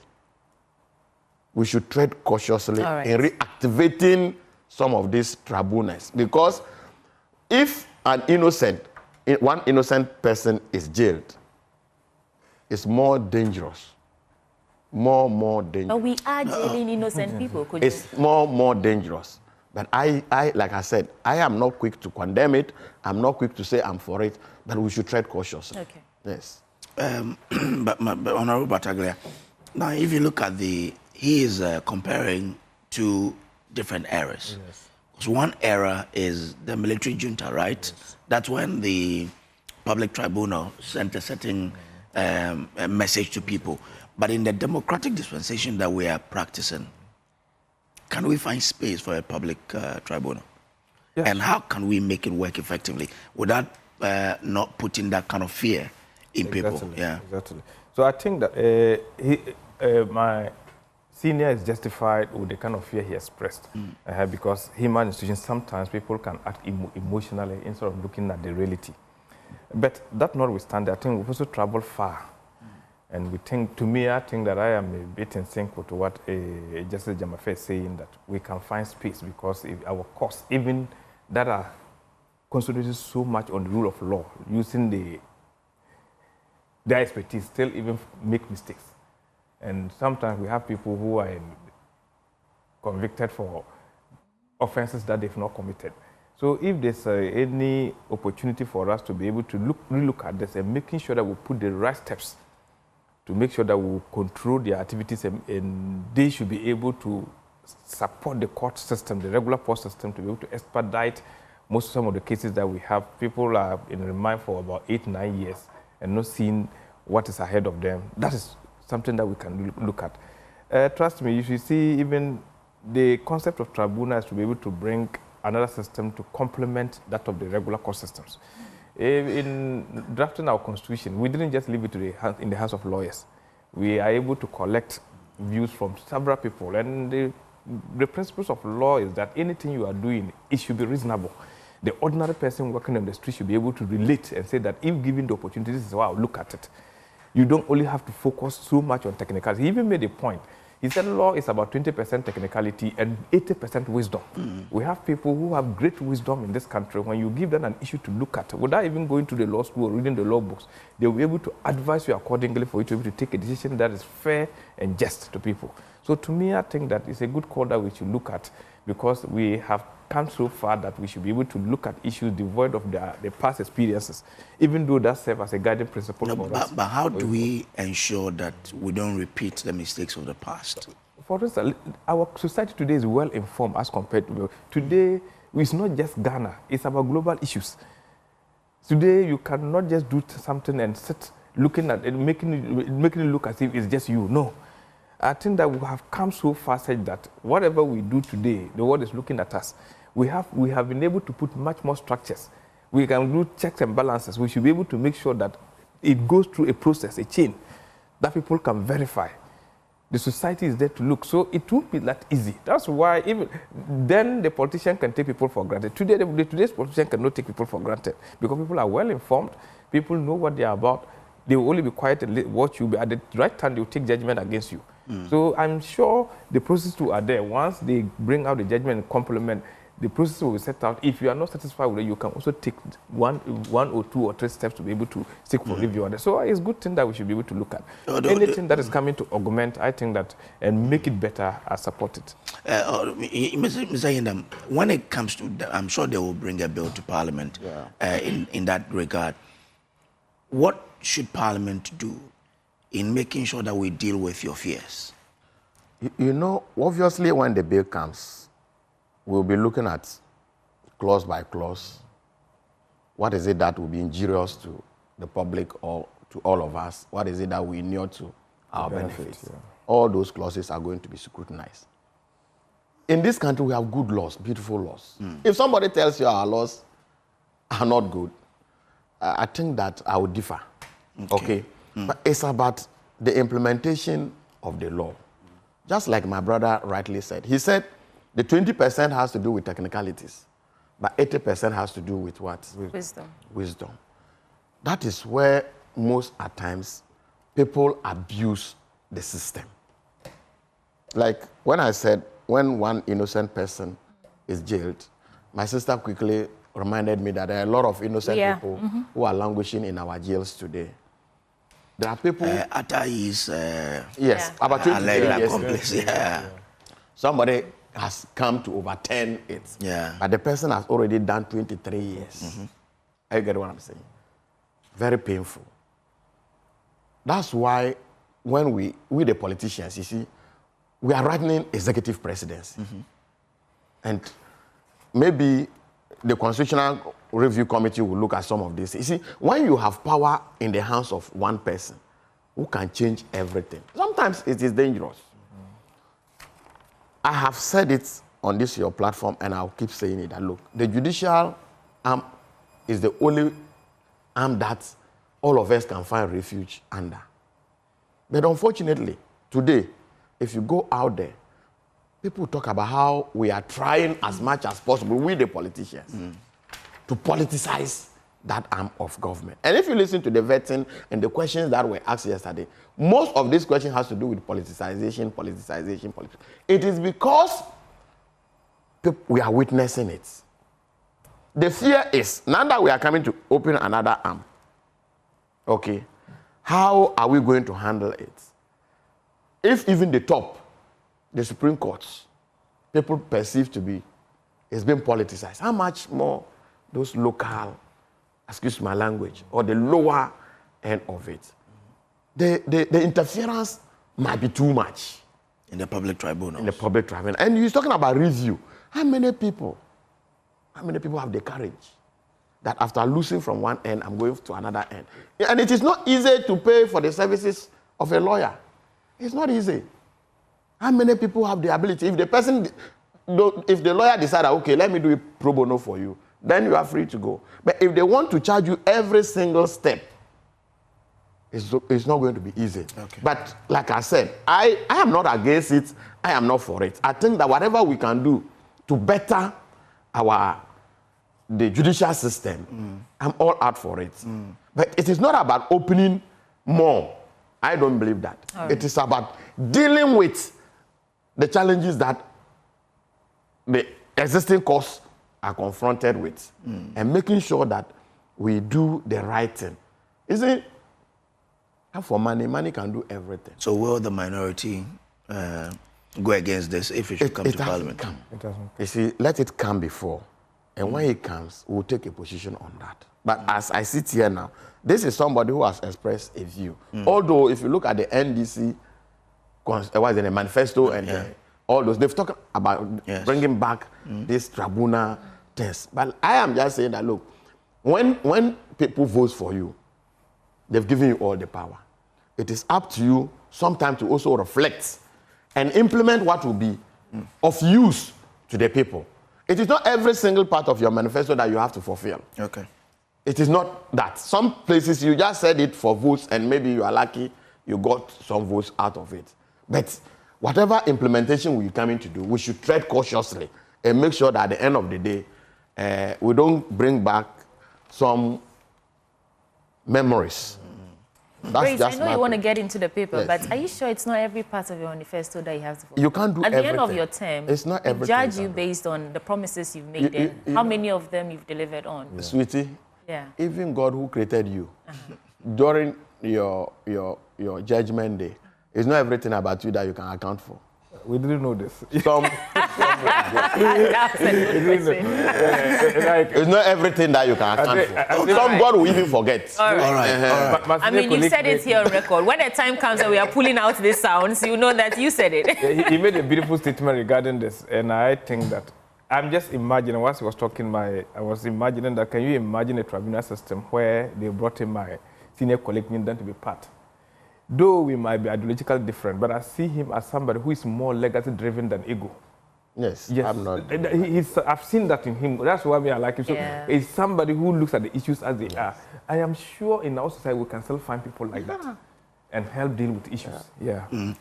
Okay, let me take you to the Daily Graphic newspaper, but I'm interested in a story on page 7 of the story. Should MMDCs be elected on partisan or non-partisan basis? This has been a discussion on the table for quite some time, but let me pick your thought on it. Let me start with you, Mr. Yendam. You know, we got this thing wrong, and I'm still in pain. Very sincere with you. See, the kind of politics we do in this country, we got it wrong when it was time for us to get these MMDCs elections and get it. But unfortunately, in the course of this journey, politically, we all got it wrong again. Look, for us to develop the local, the base, if MMDCs are not elected, we will not be able to develop the base. In a sense that the two of us are sitting here as MPs. By the time you leave here, yes, they give MPs common fund, but it's just about tiny bit, a very small amount of money. But I can tell you, by the end of 4 years, what I will use my common fund to do, what this man will use his common fund to do, the assembly cannot come closer. In a sense that the DC or the municipal chief executive, he's not accountable to the people. If they go to him, they know they've not voted for him, so he is not accountable to the people. You see, accountability goes directly to the person they have voted for. So if you go to a village, they need a school, they will call the MP. If you go to a place they need water, they will call the MP. Whatever they need in that district or that constituency, it is you, the MP, that they are calling. But how much common fund do you have?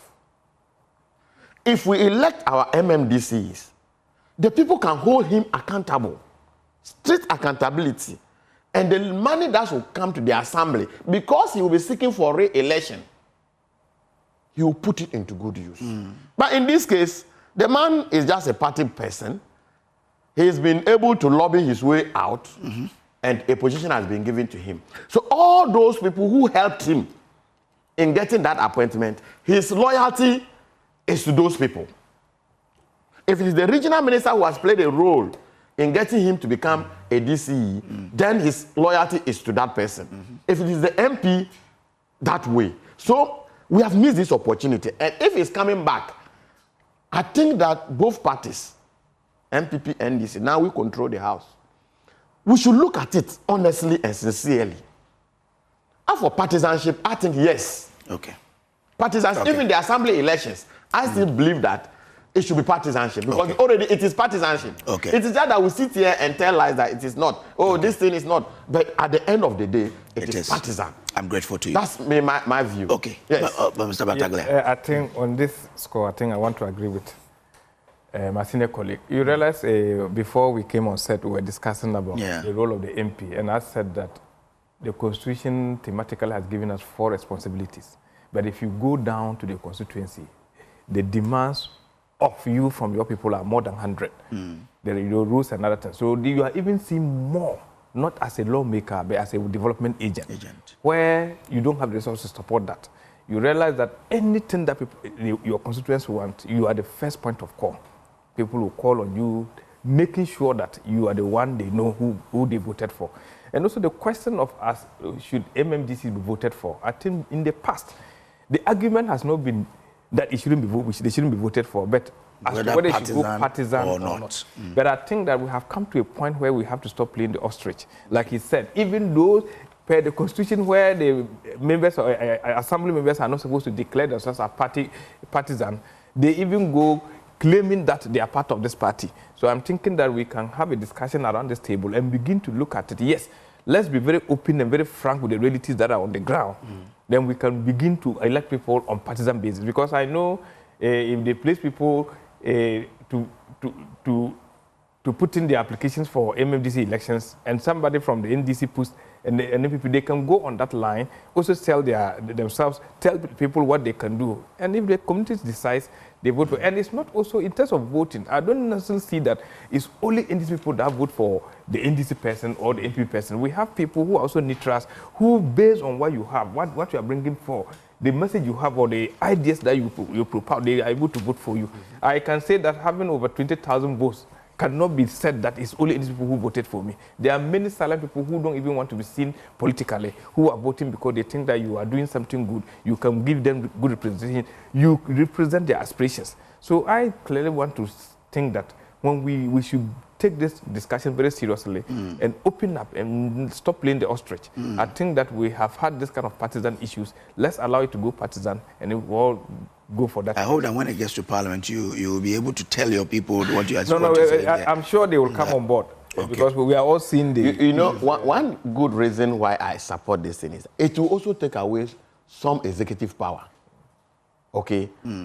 It will, when you are electing MMDC, it means that the powers of the president appointing has also be reduced. Yeah. Are you getting me? So if you go to, excuse me to say, who, for instance, and the man there is elected, it doesn't matter whether MPP or NDC. But the possibility that that man will win if it is partisan is an NDC. That's the possibility. Yes, yes, yes. It doesn't mean that when you are elected as the president and you are an MPP president, you cannot work with that man. It's not true. Yeah. Yeah. Are you getting me? Yeah. But that man will not go and be implementing anything at all you bring. Yeah. He won't do that because he will be thinking about himself and he will do the right thing. So that power of the president sitting down and then the whip is cracked from the top straight down, we will limit that one. And I'm sure that is we can start it from that level.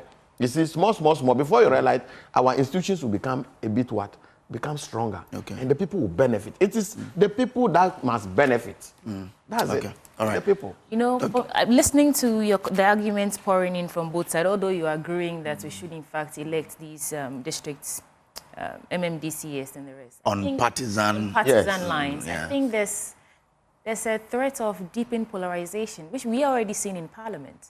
When you elect people along party lines, those who are elected are forced to acquiesce to whatever the party is ordering them to do. So if the NDC party decides that we are going to agree and give tax waivers on whatever, those down there have to align with what the party is saying.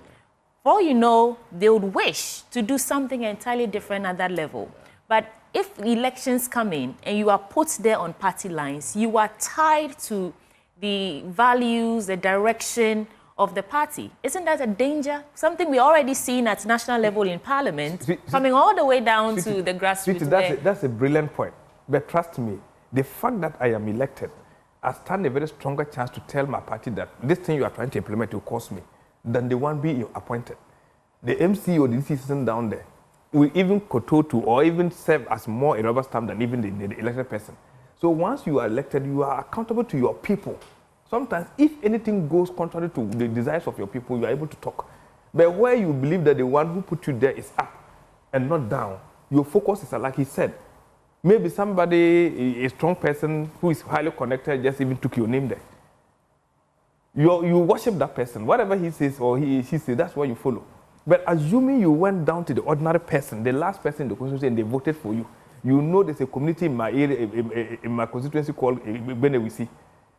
Going down to the community level is also money, you know. So that is why we have financiers, political party financiers. If these people make their way to the district level, are we going to see anything different? No, but the point is that, you see, no matter if you want to stay, no matter what it is, you still want to do things to please the people. Okay. Because if you go there and people ask you they want a borehole just for a good drinking water, and for 4 years you've not been able to provide that, the next time you go, you face the heat.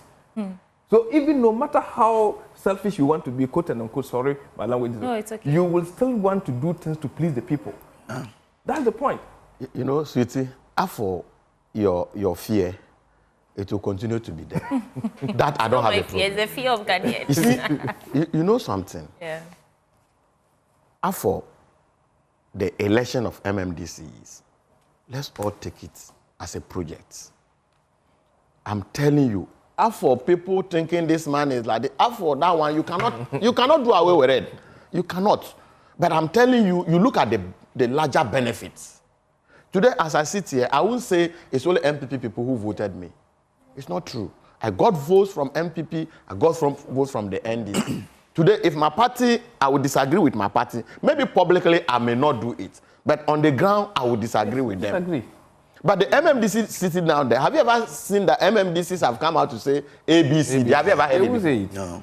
They cannot say it because you cough, and the next day your letter is just at your. They won't even write. They will just text you that you have been fired.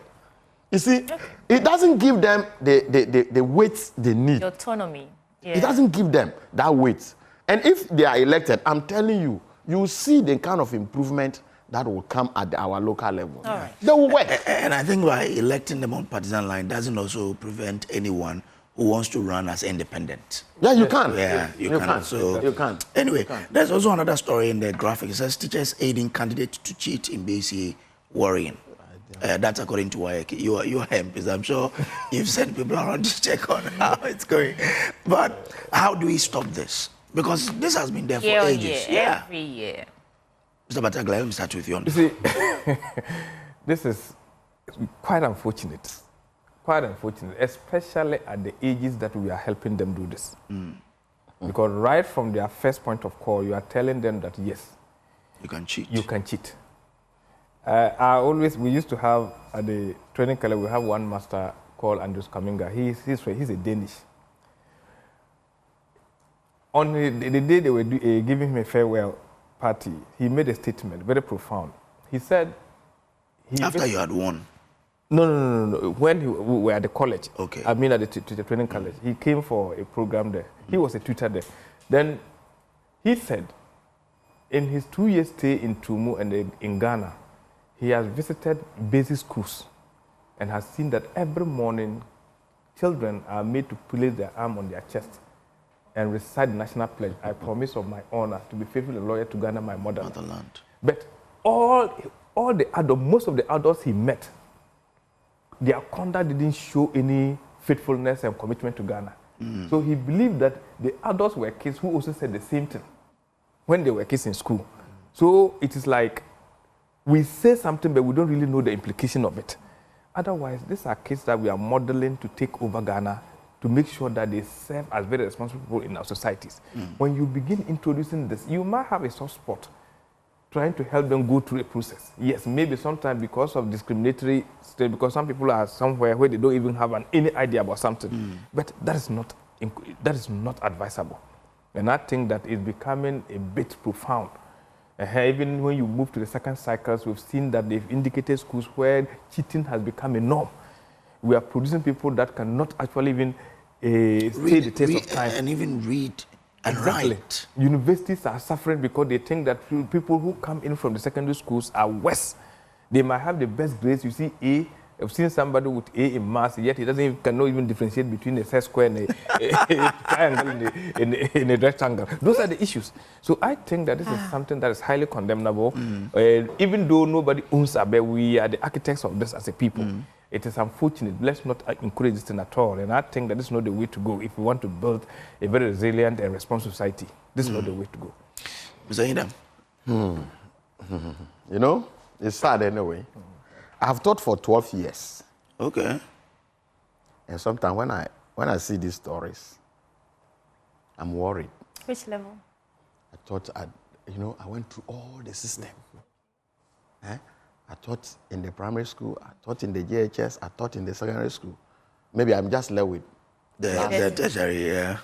I only taught at the primary school, so that's why he's always a senior. So all these things, I have witnessed them. Yeah. But you know the danger in this. If you are not lucky as a teacher, and you are caught teaching a child, it's only God that will tell your story. There are people who are home today. Their certificates, everything has been confiscated. Oh, okay. And they cannot feed their wives and children today because they decided to help a student. So sometimes I ask them, why will you do this? It is so pathetic that, look, the invigilation they are doing, if they tell you how much they pay them for going to invigilate, you weep for them. You weep. I'm not sure a day, the day you go and do the invigilation, I'm not sure a day is up to even 50 Ghana cedis. Okay. As we speak? As we speak, I'm telling you, if you want, find out. Maybe they high, I'm not sure it's up to 50 Ghana cedis. But if you are caught teaching a child, they confiscate your certificate. So I always ask them, my brothers, why will you risk? Why taking this risk? What are you going to get? Even this child that you are teaching is not even grateful for what you have done. That child you are teaching. But teachers, sometimes, like he said, you have a soft pulse. Seeing that your own products, because, you know, that's the only thing you have. Teachers are only proud of their students. See that one of your own cannot even write something. You are forced to say, okay, let me see if I can assist this child. But it is the wrong way of doing it. Yeah. It's the wrong way. So I want to beg teachers. See, when you are done teaching, you are done. I have also realized in life that it is not your certificate that will make you successful. Me, that's what I've also seen in life. It is not the number of certificates that you carry that will make you successful. This child that you are trying to help, if the child will be successful, the child will be successful. You don't need to risk your life, risk your certificates, what is that? Jeopardize your future that you are teaching a child, and at the end of the day, you are caught. Okay. It is a sad situation, but it happens. It happens. As a teacher, as I sit here, if God knows me very well, God will know that one day I've also taught somebody as a teacher. So it happens. And I think that we should be very careful. Teachers must be very, very careful. Do your best. Teach them. Leave them to write the exams themselves. Whatever the child comes out with, I'm sure God has a way of placing that child. But there is something interesting at that level. Do you know now, pupils at that level, a lot of them find it difficult to string words in English? Yeah, sure. Yes. That's a fact. Yes. Isn't that why teachers have to aid them? Because then they can't read to understand the questions in front of them. And how do we deal with that? You see, when children in JHS 3 cannot read and write in English. You see? Because our teachers are teaching comprehension as a subject. They're teaching English grammar as a subject, you know, outside. You see, we encourage rote learning. We're not teaching you to use your brain to find the words and find out what it means, deep critical thinking. We're not teaching them that. And so they see the words and they are lost. They know what the word is. You see, confidence. I know what confidence is. When someone says confidence is the starting point, you have to really struggle. And it's not the doing of these students, it's the teachers. It is the curriculum. Okay. It is we have a teacher here. We have teachers. Teachers. You know. We have teachers. You see, I may just add myself to. I also taught. You are right. I taught at Academy. So I'm an experienced teacher. Yeah. See, I think that parental irresponsibility is also very high. Okay. Parents don't really think about the welfare of their children any longer. You see, there are more teachers, more qualified teachers today than before. But unfortunately, like you said, some children are not able to just put some few sentences together. One, the kind of freedom of giving children of late is too much. The kind of freedom where a teacher do not have any right now to even pick a cane and hit a child. Look, this kind of, they call it mental or whatever. yeah, mental, yes. Whether you like it or not, you must be prepared for that mental. Yes. And when the teacher enters, you'll be very sure that at least you have to also do something. Even if you are the least, you have to do something. These days, all these things, it doesn't happen. You go home, sweetie. Look, those of us who campaign, sometimes I feel sorry for myself. As late as 1 or as, I don't know whether you want to call it late or dawn. You are going campaigning and you see children, villages that you don't expect that you go and meet children outside. These children are outside and their parents are sleeping. You see, all these things, how do you expect such a child to be able to put 2 or 3 sentences together? They are not learning. Nobody cares about these children. And now the teacher that is supposed to come and train the child is also not allowed. We've been told that we have just about 5-6 minutes to go, but there's an important story we need to do. Yesterday, the wife of Ken Ofori-Atta released a statement. I don't know if it has come to your attention yet. I'm sure we'll put it on the screen for you to follow. But she's saying that this is coming from the family of Ken Ofori-Atta. My husband, Ken Ofori-Atta, the former finance minister, has undergone the scheduled robotic-assisted radical prostatectomy. This was to deal with prostate cancer, and it was done at the Mayo Clinic in Rochester, Minnesota on Friday, June 13th. The procedure took 4+ hours. The doctors are pleased with how the procedure went, and she goes on to say Kenneth has always been resilient, but this has been very difficult, with OSP choosing the period just before his surgery to declare a red alert on him. So Kenneth is bearing up well and focused on doing whatever he can to be restored to good health. I don't know if we've put it up yet. And our family is truly grateful for the support and prayers of the many, many people and pastors. It looks like OSP is not giving Ken Ofori-Atta breathing space to heal. I will just wish Ken speedy recovery. That's all I will say. As for Ken's story, we've said it and said it and said it and said it. These children today, let's talk about them. Okay? Ken will get well. Okay? OSP will get Ken. Whatever is supposed to take place will take place. But these children, the human interest stories. These children, they are growing up to become the Kens, the Matthews, the Sweeties, and then the Kojos. The Kojos. Let's see how we see. Your platform can change 1 or 2 children today. Yeah. I'm telling you. Touched actually continue. Are you getting what I'm saying? As for Ken's case, we've said it. After BEC, we won't talk about children again. So I think that parents should sit up and be responsible.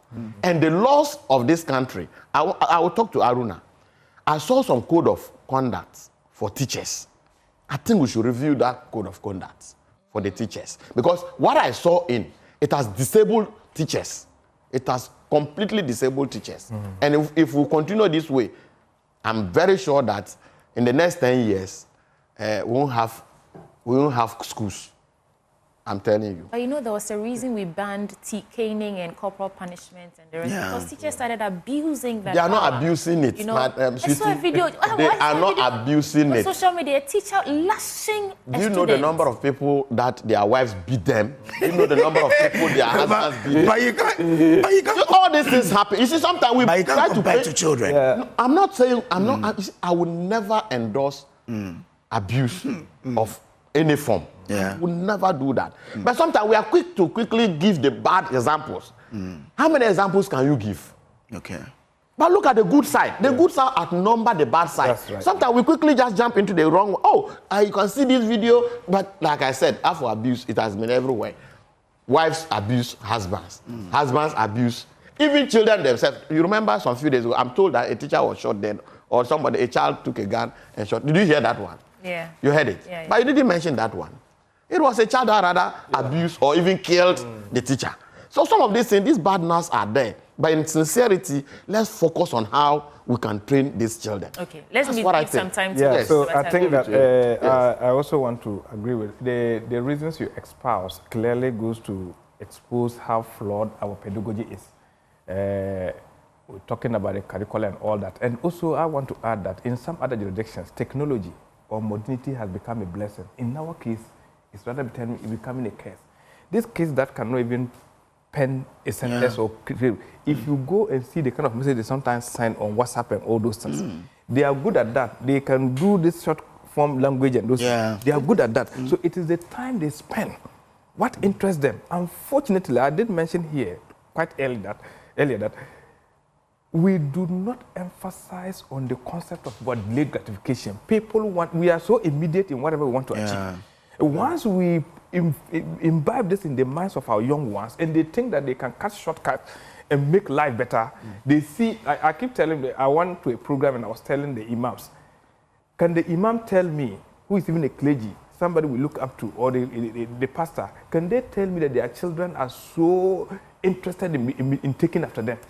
The children rather see something that is outside that is so quick that they think that they should rather emulate on that. We are facing that challenge. These young ones are not that completely ignorant. I think that we should be able to share the responsibility clearly. I agree with you. But also coming to, like he said, to me, with the issues about Ken, these nations have said it. Mine is just to make sure that they try to exhibit in good faith. I am sure me, Mohammed Bataglia, sitting down here, if I have a challenge and I'm supposed to report at work, and my wife writes to my boss, would that a medical person confirming what I'm going through? I'm sure it will be taken lightly. So clearly, the wife can be looking at touching emotions, which I agree. Nobody prays that somebody should fall sick. But the right thing should be done. The right communication should be brought in.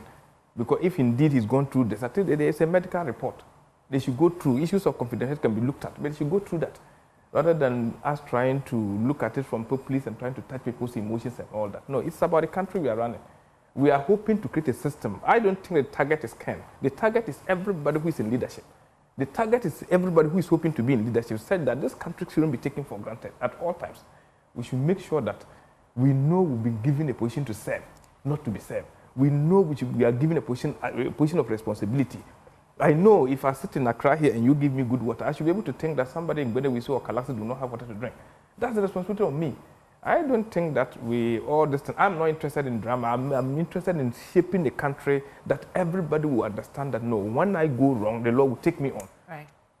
But is she wrong to have said that declaring him on red alert just before his operation wasn't good for his, for his health? There were happiness. I think the communication, a communique came even indicating that when he fails to turn, he will be put back there. Is that not it? Yes, so yes. It's the happiness. It's not that it just happened. There were communications. Even the OSP even had a chance to say that within the same period, they tracked him. He was able to travel from US to UK and all that. So travelers have been done, international travels.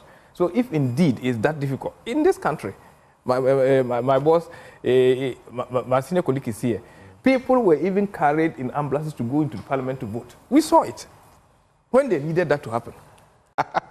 Be careful because you didn't want to talk about this, but I know you have a response. So let's give you some time. I didn't know. I really wouldn't want to go into it because you've decided not to go, so I'm taking charge. No, because of the extent. Let's give you some time. Because of the extent you went. That is why.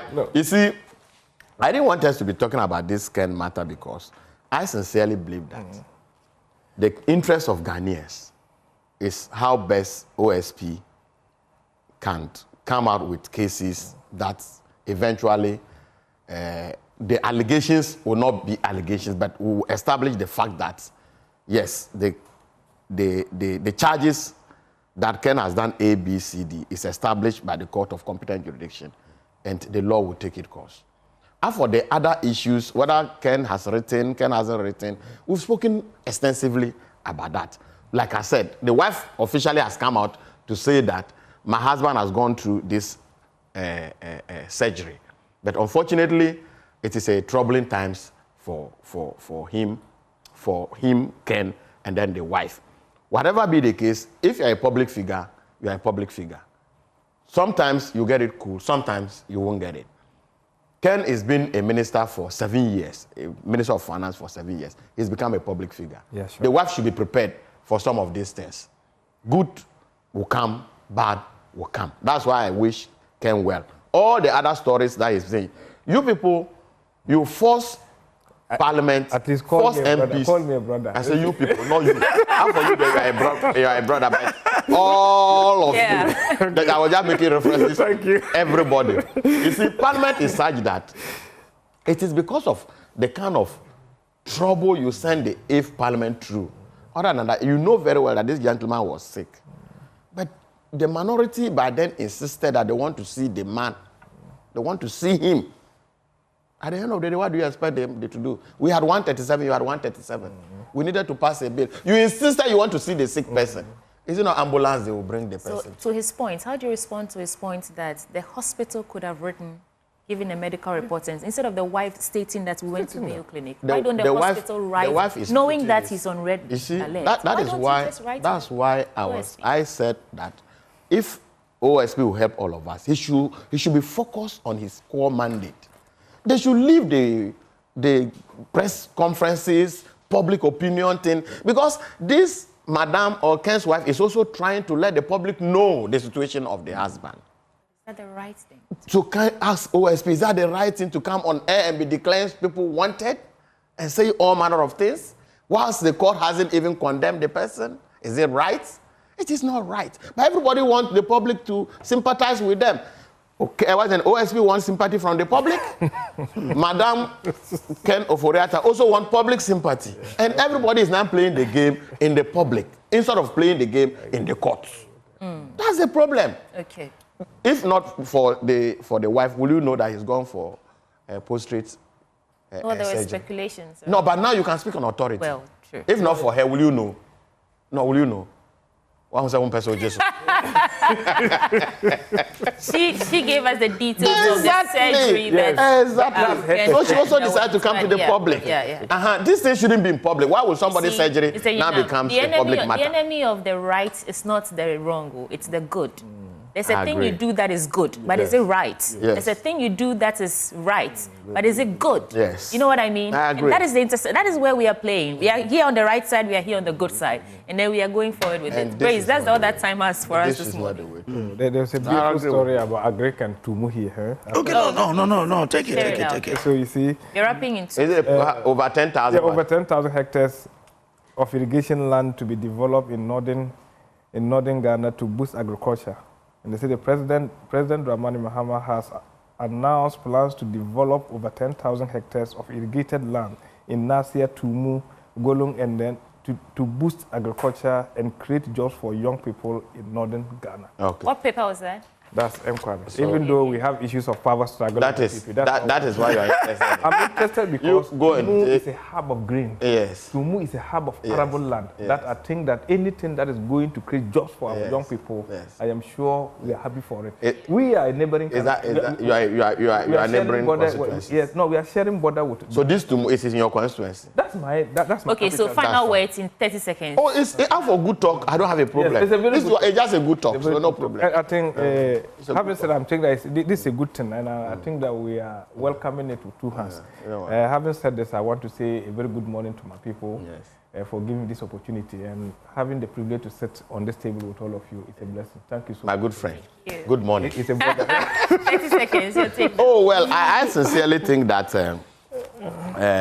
this BEC and children thing, we should look at it very well and look at how best we can give teachers opportunity to discipline students. The discipline in our schools has fallen completely. Sure. And if we don't do anything, you see, we overlearn. That's the problem. And I was happy when Trump, in the US president today, said that, look, they should allow teachers to discipline students. Even USO, they've realized that the way they are going is bad. US. So that kind of discipline, let's bring our discipline back. We overlearn certain things. Okay. Oh, UK, this like this. We are not there. We are in Ghana. Let's bring some kind of discipline. Else, tomorrow, we say future leaders. There won't be future leaders. I saw on the question of how much invigilators are getting 20 cedis, and invigilator actually texted, you're paying 20 cedis. 20 cedis. That's tragic. Yeah. 20. Well, I actually tell the teachers of my kids that when they deserve to be caned, do it. Oh, yeah, I tell them. But once I have told you, it means that you know you cannot go beyond a certain limit. Because when it happens, they will tell me. Ah, well. But you don't have to say, because of me, you won't punish my child. I don't want my child to be indisciplined. When you have to do it, but you add sense to it as well. That's it. Exactly. Sure. Also join us for the conversation this morning. We have Member of Parliament for Sisala East, Mohammed Battaglia, and we also had the Member of Parliament for Kwandai, Matthew Nyindam, two gentlemen who joined us for a great conversation this morning. Before we pop off, the Chartered Institute of Human Resource Management Ghana presents the CIHRM 2025 conference on June 18th to 19th, 2025 at Alisa Hotel. Now, the theme is Regulating HRM in Ghana, Standards, Ethics and Sustainability. And these are the conference rates. Members are paying 3,200 Ghana cedis. Non-members, 4,000 Ghana cedis. Student members will pay 2,000 Ghana cedis. Now, you can register now via the CIHRM website, that is at CIHRM Ghana, or you can find CIHRM Ghana on Facebook, LinkedIn, and on X Spaces. If you also want to call for group registrations, these are the numbers: 024-327-8694 or 020-811. I think that number is incomplete, but CIHRM, Transforming Work and Workplaces. Kojo will tell you more. Well, are you looking to do things differently to level up your skills and get ahead in this challenging job market? Statistics show that it's tough out there for university graduates with only a few landing jobs immediately after school. Doing things differently is what the Design and Technology Institute, DTI, is all about. DTI offers programs ranging from precision welding and fabrication to design innovation, graphic design, sound engineering, animation, photography, amongst others, and entrepreneurship. Our programs are internationally recognized by the American Welding Society, Pearson, BTEC, and CTVET. So you can shine here in Ghana or anywhere around the world. So if you are ready to do things differently and chart your path, check out DTI. Visit dtiafrica.com/admissions or call 0541693534 for more information. DTI, all right reserved, including the right to reproduce or use this material on any part thereof in a manner. Yeah. Folks, stick and stay with us. We'll return shortly with our big stories. We'll be right back.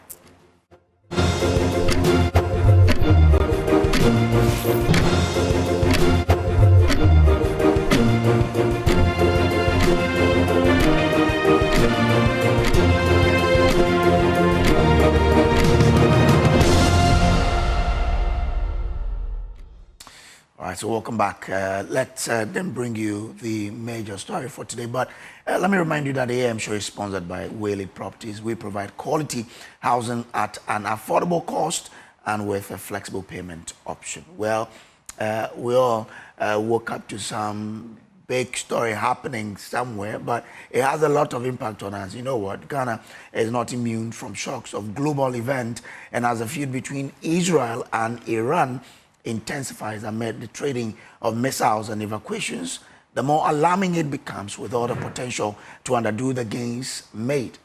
Today, the dollar is what? Someone spoke to me this morning and said, I'm getting the dollar for 10 point something. But if we are not careful, this will erode those gains. We look at the various strands of this war and what the nation should be doing to contain and mitigate its impact. And you know what? Lead researcher here and our lead data analyst, Isaac Ofiaje, is ready to help you understand why this war is happening far away from us, but is so close to home. Kofi? Kojo and Sweetie, good morning. Good morning. Well, another geopolitical bell has been rung, and Ghana finds itself in that mix again. And you're here to help us understand. Absolutely. And you remember the Russia-Ukraine templates, and we suffered a lot as a result of that conflict, which is still ongoing, but there's a new addition, a new kid on the block, which is Iran and Israel. And let's try and analyze why this is important. It's not just about Israel and Iran, it's about the Middle East belt, which is a key player when we talk about oil and the energy sector. Why? Because if you're talking about the original members of OPEC, Organization of Petroleum Exporting Countries, it's actually in the Middle East. Iran is part of it. You have Iraq also being part of it. And just this morning, we understand, report shows that even Palestine has been hit by some of the missiles. About 80 missiles have actually gone to the Palestinian region. And that's why we are analyzing that what could this be in terms of the threat to Ghana's energy sector. We began this year with a very big hope, and the hope is that we were hoping that crude oil prices, Brent crude oil prices, were going to stay at a stable rate, and that was really going to help us at the pumps. And we know that even with the introduction of that 1 cedi additional levy on the export price of fuel, the main factor was that crude prices were stable on the international market, and the fact that the cedi had actually gained value also against major trading currencies like the greenback or the dollar. But there is a new geopolitical shift, and we are analyzing whether the kind of domestic buffers we've built so far will be able to sustain the cedi and then also sustain the country's energy sector. Well, Joe, that's Isaac, that's a very good question. We have a comprehensive report, very short, that will set the tone for the analysis you're about to give us. So let's circle back and go to the report, and we'll return to Despite the work we have done, Ghana is not immune from the shocks of global events. Recent events in the Middle East, which involve an exchange of missiles between Israel and Iran, have started to escalate crude oil prices dramatically. I've asked our Minister of Finance and Minister of Energy to keep a close eye on the development and model the possible impacts on our petroleum prices and prepare measures to protect the recent gains that we have made. So that's the president speaking on the very issue. But Kofi, that's what he has to say. Over to you. So, I mean, this is what we have on the smart wall. You can see how crude prices have actually fared since the war began. We are looking at it in a span of 1 week, how crude prices have fared on the international market. You could see that just after Israel actually hit Iran with that big missile, what you see is that prices rose as high as more than $75 per barrel. We began the year in the region of the 60s. Now we are talking about the 70s. But the interesting thing is that, I mean, as days went by and all of that, what we are seeing is that prices are beginning to drop from the 75. Now we are talking about somewhere 71. So this was the peak when the war actually began on the 13th. We went very high, and analysts were actually projecting that if you look at this kind of trajectory, it could hurt global energy. But one thing that we are seeing is that big, trending downwards in terms of that 75 region. We're now talking about 71. It's a big improvement if you compare it to when the war actually started. And if you actually open this up and bring in the context of Russia and Ukraine tension, this is the Russia and Ukraine war, this is the region, and you compare it to what we're experiencing right now. What you see is this big gap between how far oil prices went when Russia-Ukraine tension actually started, where we went above $100 per barrel. We're still within the 70s, even though it's too early to predict where it will be, but most of the big platforms are actually projecting that we could stay within 75 for the rest of the year, and that could be the average, which that means is that we will not be able to possibly reach the highs of the $100 per barrel that we experienced when Russia went against Ukraine, and then the reverse also came through. But, I mean, the big question is, where will Ghana actually be in all of this? Why? Because this is an economy that is trying to move away from dollars to building or backing the economy with gold. And we have actually said that when there is demand for, or when crude prices become expensive, crude prices always move with the dollar. So when there is demand for the crude oil or crude prices become expensive, it means now you need more dollars to exchange for this, to buy crude, which means if you have dollars or you're importing crude, you need more dollars to buy. So demand for dollars will go up. And if demand for dollars goes up, that means that dollar will begin to gain value. And people or investors will be looking at other means of investment. And one thing we've realized is that gold prices have actually really gone up.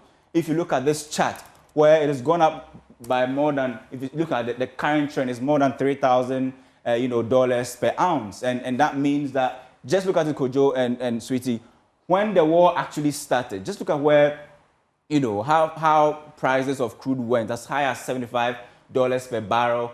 And just after, or just when the war broke between Iran and Israel, what you see is that gold prices begins to drop. So you see that big drop. So you see this is how gold prices were going up beginning of the year.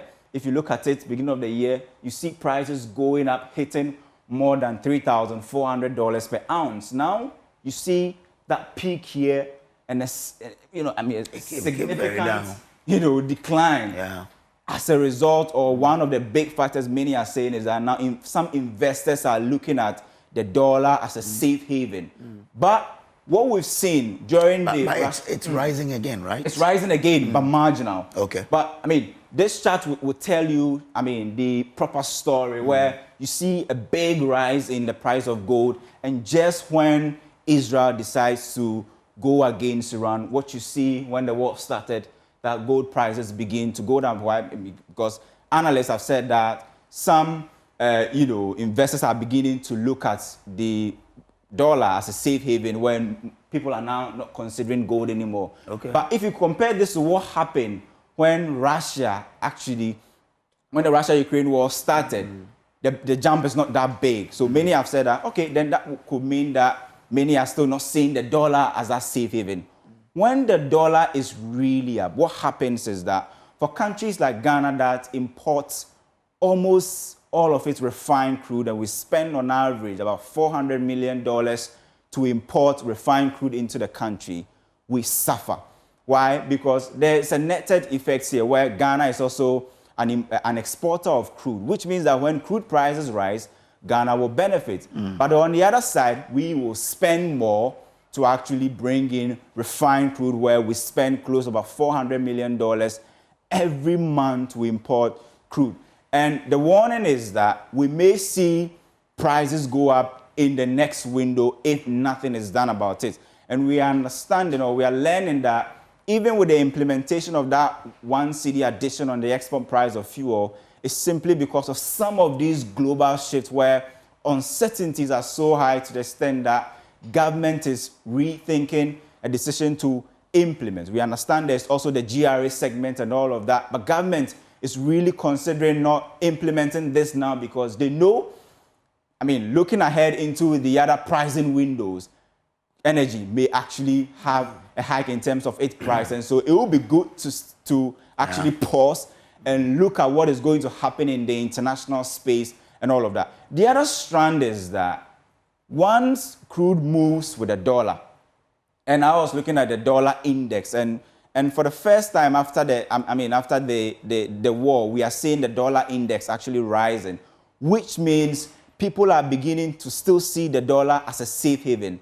That will make demand for dollars go up. The big question is, do we have enough local buffers to actually withstand this geopolitical shock that we're experiencing at the moment? So we've been trying to look at, even how the cedi has been performing against the dollar.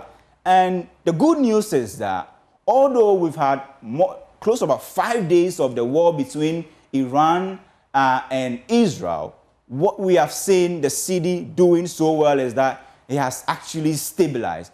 And we are not seeing that kind of discrete, depreciation we saw when Russia and Ukraine war came in the picture. This time around is different. Why? Because government has explained that they have enough local buffers. So you look at the Gold Board initiative, where government says it's now exporting, gold by itself and getting the inflows to back the cedi. You also look at remittance space, which has been closed, and according to government, they are getting so much from that space to actually help close the demand and supply gap. But the big question is, this is an economy that wants to practice a 24-hour economy.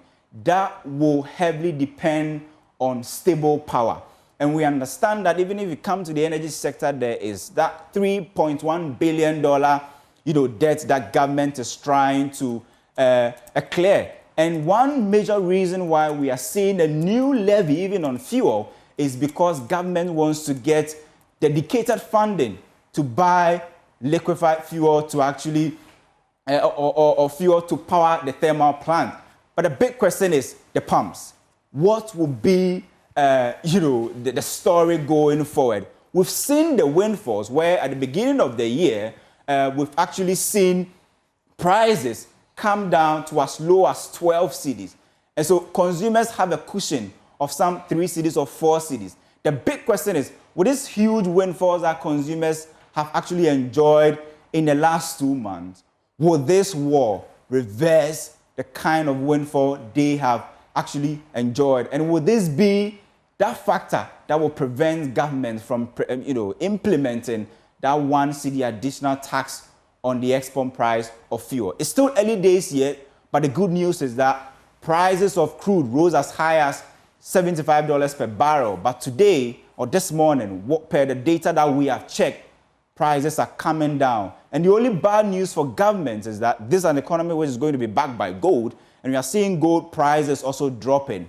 Will it drop to a level that will make implementation of the Gold Board initiative struggle a bit? But the good news is that so far, local or domestic buffers have been able to still keep prices at the pump very stable and the cedi also stable. So one thing we are so sure, maybe at this early stage, is that prices at the pumps are staying stable. But the projection is that if this war continues, and looking at maybe the tension or the temperature in the Middle East, because this is about Israel and Iran, it's the entire Middle East and the big routes for exports of petroleum products. How will all of this pan out? Ghana is still watching. And the reason why we are so important in how this war will travel is that we are even the chair of the International Atomic Energy Agency. We actually chairing that committee, and that 35-member committee that voted with Ghana abstaining and Israel saying that we are even disappointed. Okay. You need to change your stance at the moment. It's a big dilemma for the country at the moment, and that geopolitical shifts we are seeing, what will it be? What would the impact be on the country's energy sector, which has actually enjoyed some sort of stability since the beginning of the year, Kojo? Grateful to you, Isaac Kofi Adjei, there with that analysis there. Let's bring in former Minister for Power, Dr. Kwabena Donkor, who's joining us via phone here. Doc, we are grateful that you could find time to join us here. If you look at what is happening on the international front, what do you think will be the impact on our power sector? Okay, we'll bring him in. Exactly, yeah. But Kofi Adjei is still here. We'll still be analyzing what is happening in Iran and between Iran and Israel will affect us. But yeah, that was a great analysis there. How an economy that is to be backed by gold, in the face of all of this confusion that will impact oil prices, the gold prices also falling. So really, where would be our refuge? Do we know? Well, I mean, for now, government is still banging its hopes on the Gold Board initiative because they still believe that gold prices will remain at fair value. All right. I'll come back to you. Let me bring in Dr. Kwabena Donkor. Doc, grateful to you, and thanks for joining us here. Now, if you look at our energy sector and our reliance on import of fuel to power the thermal plant, what could possibly be the impact of what is happening between Israel and Iran on our power sector?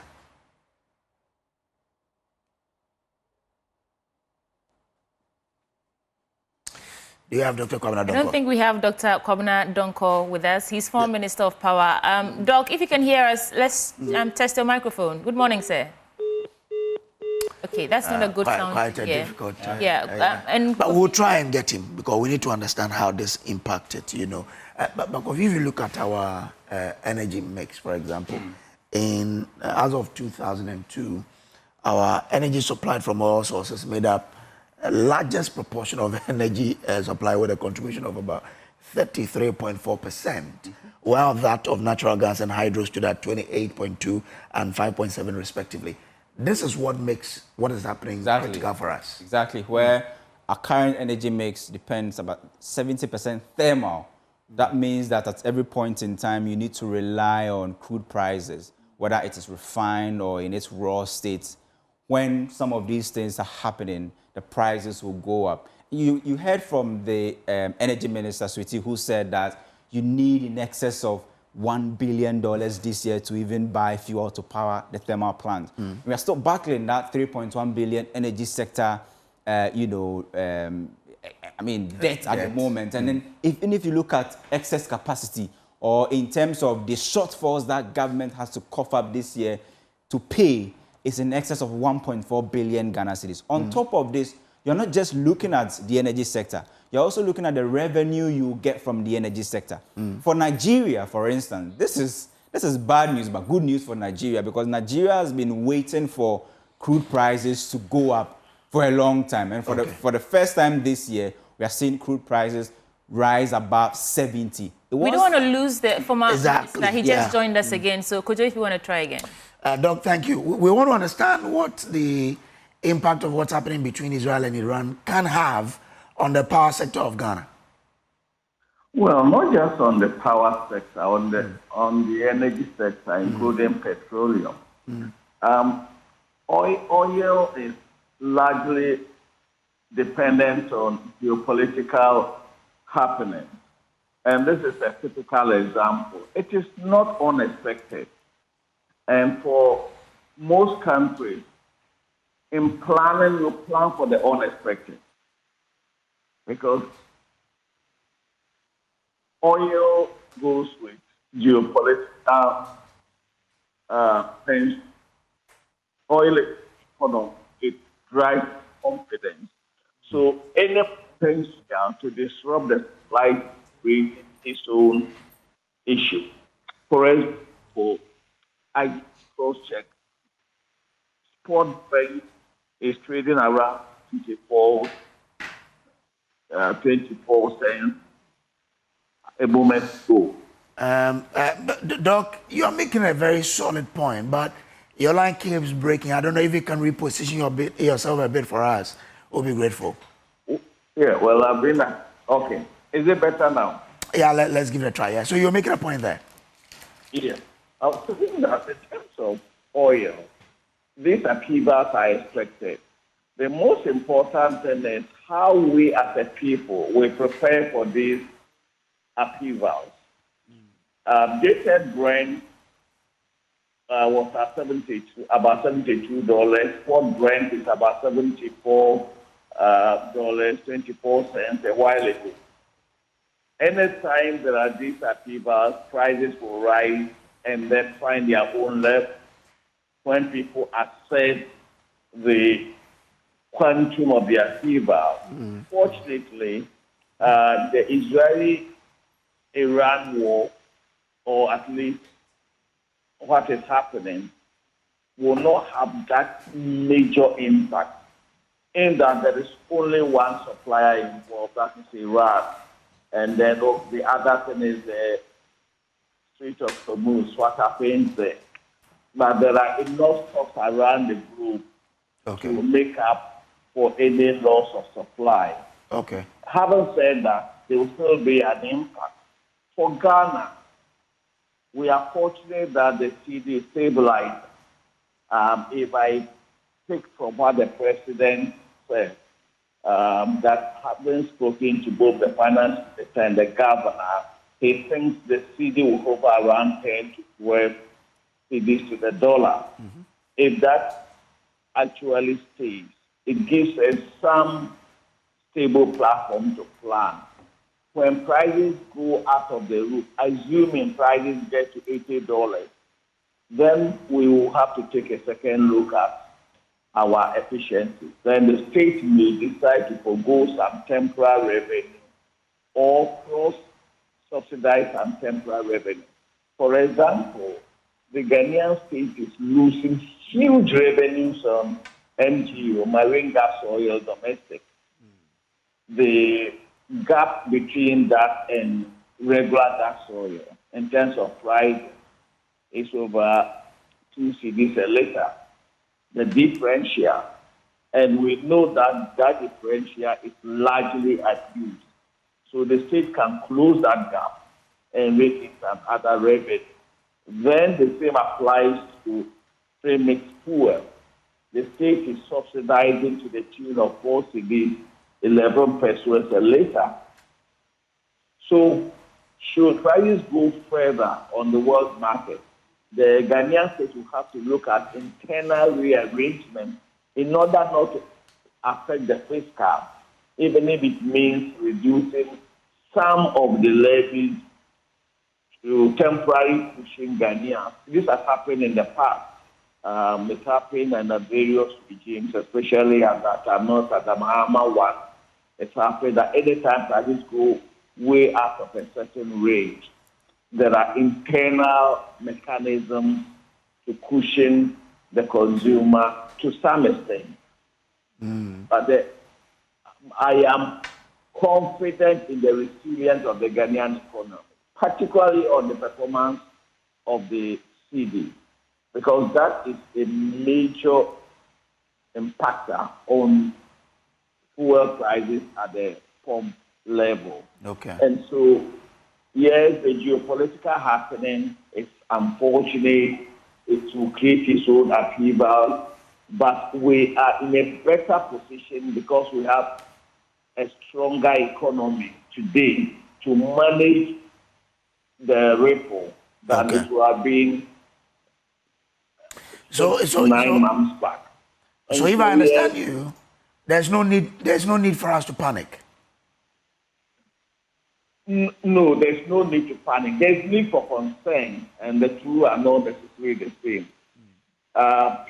Somebody was arguing yesterday that we are an export of food. Yes, but the government take in our export is far lower than what our imports, and therefore we are not going to get the advantage of high price significantly.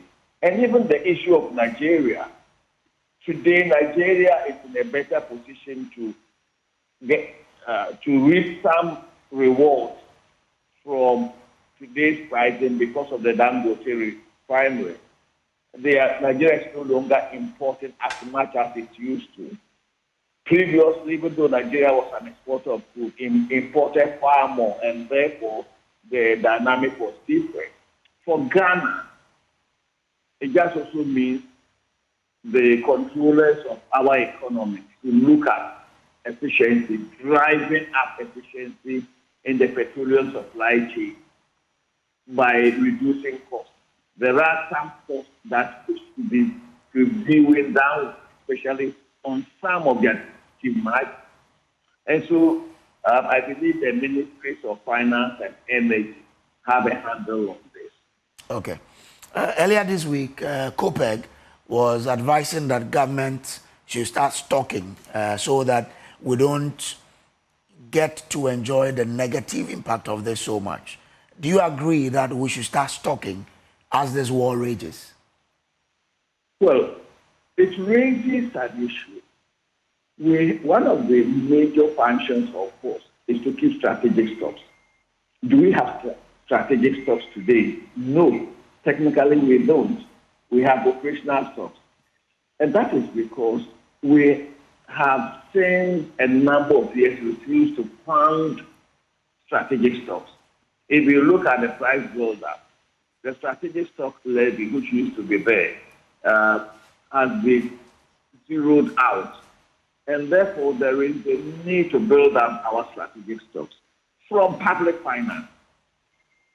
And therefore, when prices start coming down again, I believe it will be time to reintroduce the strategic stock levy when prices start coming down. Because as a nation, we have enough storage capacity to keep strategic stocks of between 3 to 5 weeks. We have the tankage, but we don't have the product.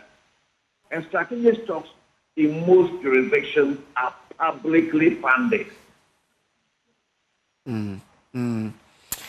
Well, so your argument is that because it's publicly funded, maybe we should look at how we can have that particular levy to take care of this kind of strategic stocks when there is need be, right? Yes, we can. We should be doing that, and that should not necessarily lead to an increase in price at the farm head. We can generate administrative efficiency in the price build-up to introduce a strategic stock levy of, let's say, 20 pesos a liter through efficiency gains in the price build-up.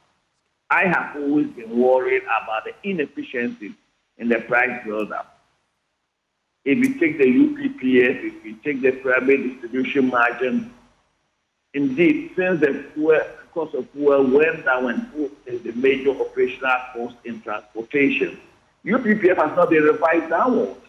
The private distribution margin has not been revised downwards to account for the reduced operational cost.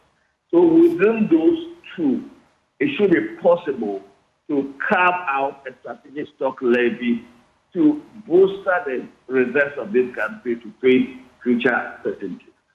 Doc, you said that you have confidence in the performance of the cedi, and we should not panic, although we can be concerned. I think that the war is set to continue because it doesn't look like Iran and Israel are coming to the table anytime soon. With that in mind, are you confident that fuel prices, especially at the pump, will remain at the same price we are seeing right now?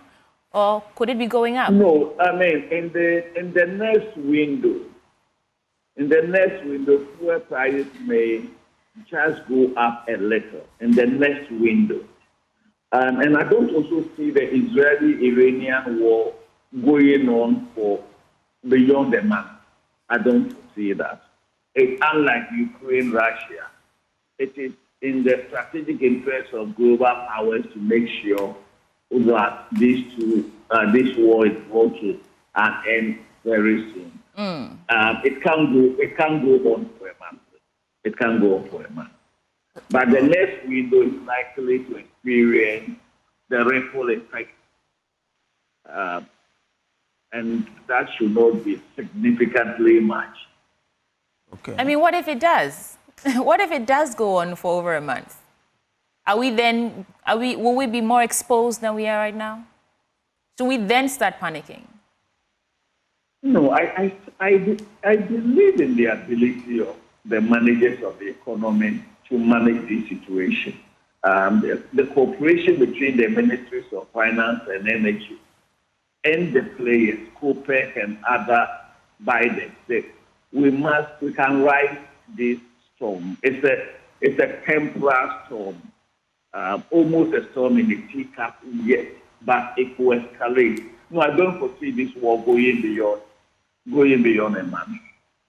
If you study geopolitics, if you study global strategy, security strategy, this war will not go beyond a month.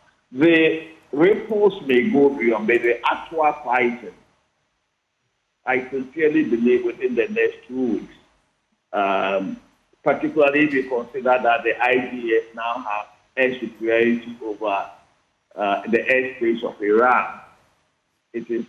This war will come to us. It is then from the world. It's in the of the Arab, the Israel, everybody's interest to bring to a conclusion sooner than later. I don't foresee this going beyond a month. Okay. Dr. Kwabena Donkor is former Minister for Power, and he joins us for this conversation. Thank you so much, Doc. And it's a good time to bring in Nanaya Muriku. He's an international relations expert, and he joins us also for more details and clarity. I want to start from exactly where the former minister ended, saying he doesn't see the war going for over a month. Yesterday on PM Express, the Israeli ambassador said, if the Iranians are willing to come to the table with a serious intention to end their terror activities, then we have no problem. Meanwhile, Iranians have hinted at willingness to return to nuclear talks if the U.S. stays out, while Israel remains firm on military objectives. Does that sound like something that they're concluding on immediately? You are the expert.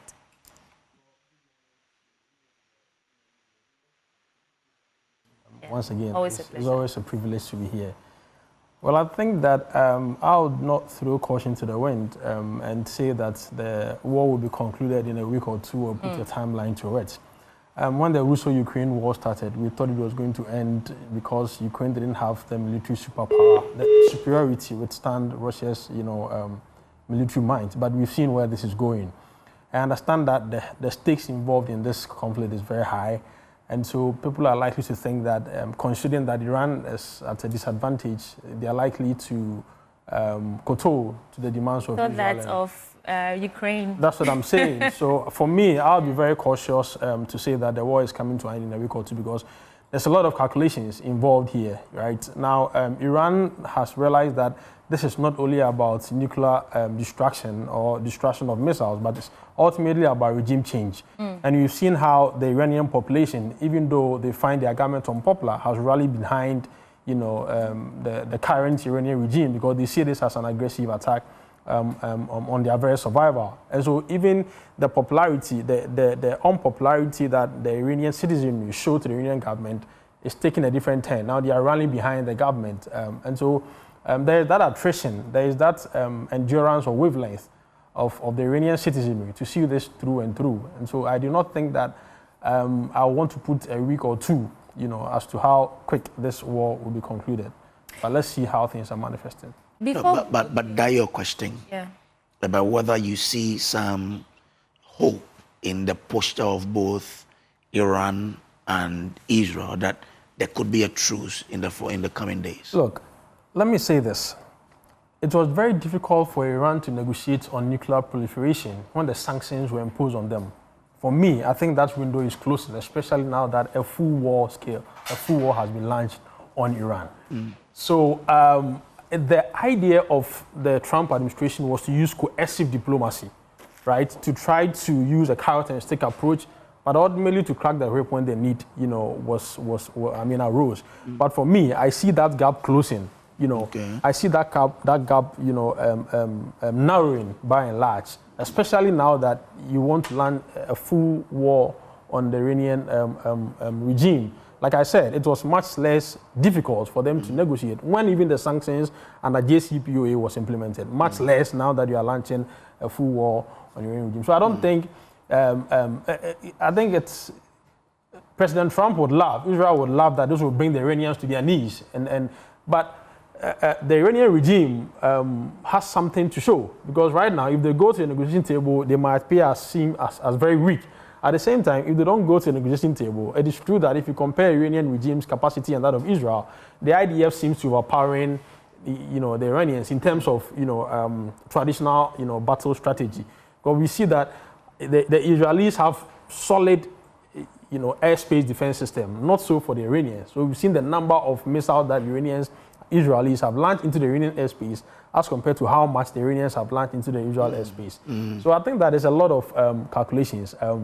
The Israelis, they are dependent on two main defense systems from the Americans, what you call the Patriot system. The other one is called THAAD. THAAD is the Terminal Altitude Area Defense System. They have the Arrow 1 and 2, and then they have the David, Sling. But regardless of all these systems, we have seen, and even the support they are having from Jordan, because Jordan is preventing Iranians missiles from penetrating to Israel. But regardless of all these solid structures, yesterday when I listened to, Evans' interview with the Israeli ambassador, I really enjoyed it through and through. He had to attest to the fact that regardless of their solid impenetrable system, the Iranian missiles are pounding through Israel, and some of them are landing into Israelis domain. So what it means is that Iran has some catastrophic ability if this war should go on for a long time. So I think as much as the Israelis will want the Iranians to come around the table, it's a two-way thing. But the Iranians have also said, well, we will if big man Trump is out, and if Israel shows that commitment that, well, we want to stay on our military. So that's why Suti wanted to find out. Does that put those two postures? Israel says if Iran is willing to come to the table, yeah, we'll also come. Then Iran says if big man Trump will stay out. So do you see something coming? Do you know what is happening? There are 3 main nuclear sites in Iran. Yes. That have gotten to that 60% level, capable of producing nuclear weapons. 2 of them have been taken out. The one that has what they call a cascade of very advanced nuclear cells likely to carry nuclear warheads, I've forgotten the name, but that is one that is highly, deeply embedded into the earth. I think a year is 90,000 feet down the earth. And that is what the Iranians are targeting. I mean, the Israelis are targeting. But unfortunately, the Israelis do not have the firepower to attack that nuclear site. And they are betting their hope that they can draw the Americans into, because the Americans... It is buried what? Underground, deep in the earth. How many, you mentioned 90,000 feet, or it's very deep. Yes, I'm not so sure of the figure, but it's very, very deep. Wow. And regardless of the technological advancement of the IDF, they are unable to target that, and they are betting their hope that the Americans come in. And that is why people are saying that Donald Trump immediately left the G7 meeting to go to the Situation Room, have a discussion with the Pentagon as to where it has gotten to, the Americans need to step in or not. All the while, the American is providing what you call defensive strategies to Israel, not offensive. They are not taking part in the attacks. Solely defensive, like I'm saying, they are the ones providing the Israelis, the IDF with the Patriot system and the TASS system. But right now, it has gotten to the point that Benjamin Netanyahu is betting his hopes that the Americans will directly get involved. And that is what the Iranians are saying, that the moment the Americans get involved, they know that it is getting to that point where things are becoming very critical, because you know the America's military might. Kofi Eje, you have some thoughts? I actually want us to look at the voting that went on the 12th. Right. On Thursday, right? Right. And then we are talking about America, but how about Iran? The ability to continue this war in that long term, where during the voting, there were 3 countries that decided to stay with Iran. Talk about Russia, China, and our own Burkina Faso. We are talking about America offering Israel that defensive power. How about Russia and China also coming in to offer the same help? Don't you think that this will actually prolong the war, maybe longer than what Dr. Kwabena Dufo is? That's a very interesting. That is why I say that I would rather be careful to put in a timeline to this crisis. You and I know in the Russo-Ukraine war that is going right now, Russia is getting solid support from North Korea. Soldiers have been provided on the ground from North Korea, and that is giving, there are some transfer of weapon system from other countries, probably China, probably North Korea to Russia, and it's bolstering Russia's military capacity. It won't come to me as a surprise if there is some indirect support from these countries, that be maybe China, maybe Russia. It might not be overtly done, but these are military alliances, these are military corporations, and they do understand themselves, And this talks about how there is a recession in what you call the international liberal order, which has been for a long time led by the United States. But countries are bandwagoning, and becoming around them, and also gaining some kind of, leverage. So it won't come to me as a surprise. And remember, Iran has proxies. It is true that Hamas in Gaza has been weakened. It is true that Hezbollah in southern Lebanon has been weakened. It's only probably the Houthis in Yemen. It is true that Iranian proxy in Syria has also been seriously compromised. But you can never underestimate these Iranians. There is a way they can pull serious shocks. And that is why the Americans are getting all their citizens, evacuating all their citizens out of Iran. They can strike very strategic Western interests in the Middle East. In fact, there are experts that are saying that Iranians have, terrorist cells across Western Europe, even across US, that they can trigger. Not necessarily targeting US or Western interests in the Middle East, but even going to some of these, because you see, that is the global chess game. Can you imagine how Israel was able to strike in the heart of Iran? Because they have serious intelligence officers operating. Yes. It stops. There is nothing that is stopping the Iranians from also having equal solid intelligence bases unknown, in these areas. So I think that we have to be, and that is why I think the United States, look, Trump I always say you must give him his props. Trump comes across as very unassuming. Do you know that he is using one stone to kill 2 birds at this moment? Exactly. No.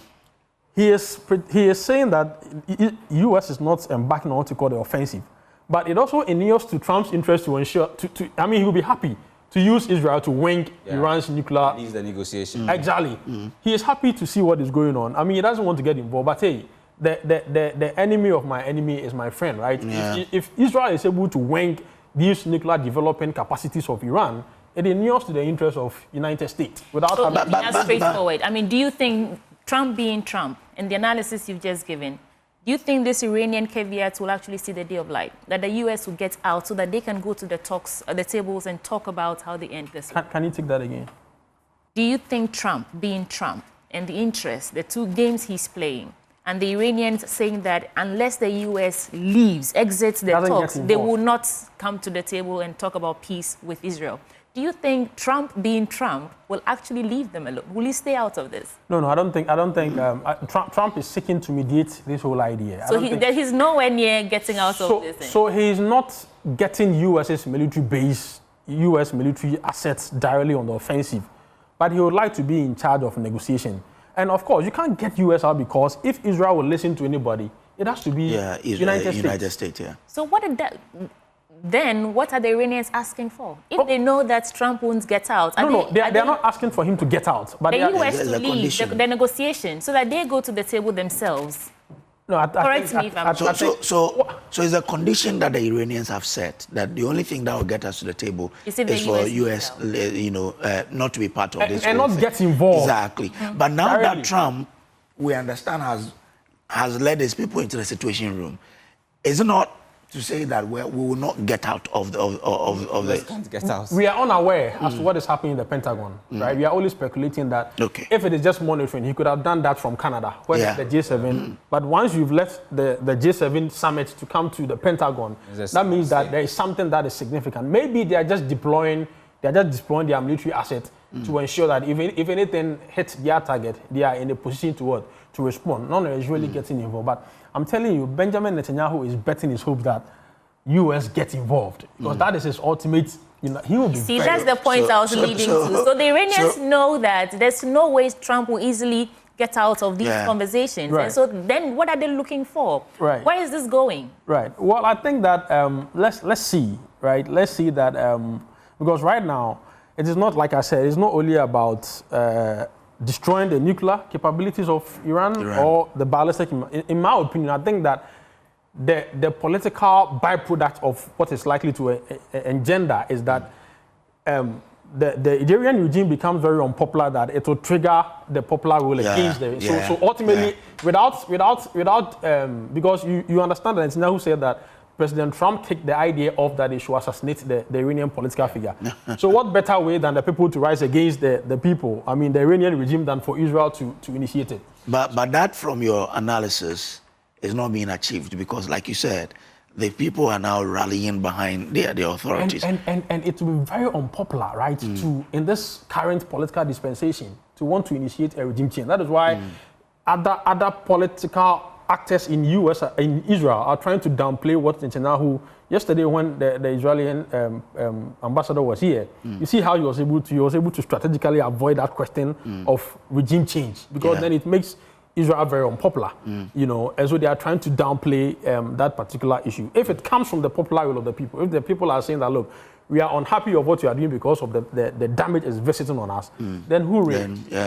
But do you remember the Osama bin Laden situation? When it was Obama, right? When he went to the Situation Room, then they were able to say, okay, give the order for the guy to be executed. We are speculating though, but if you look at the past experiences, can't we then say that in the next few hours we should be expecting a major U.S. intervention in this whole thing? You know what? You see, Trump is doing so many things that appear to be an antithesis of what he promised.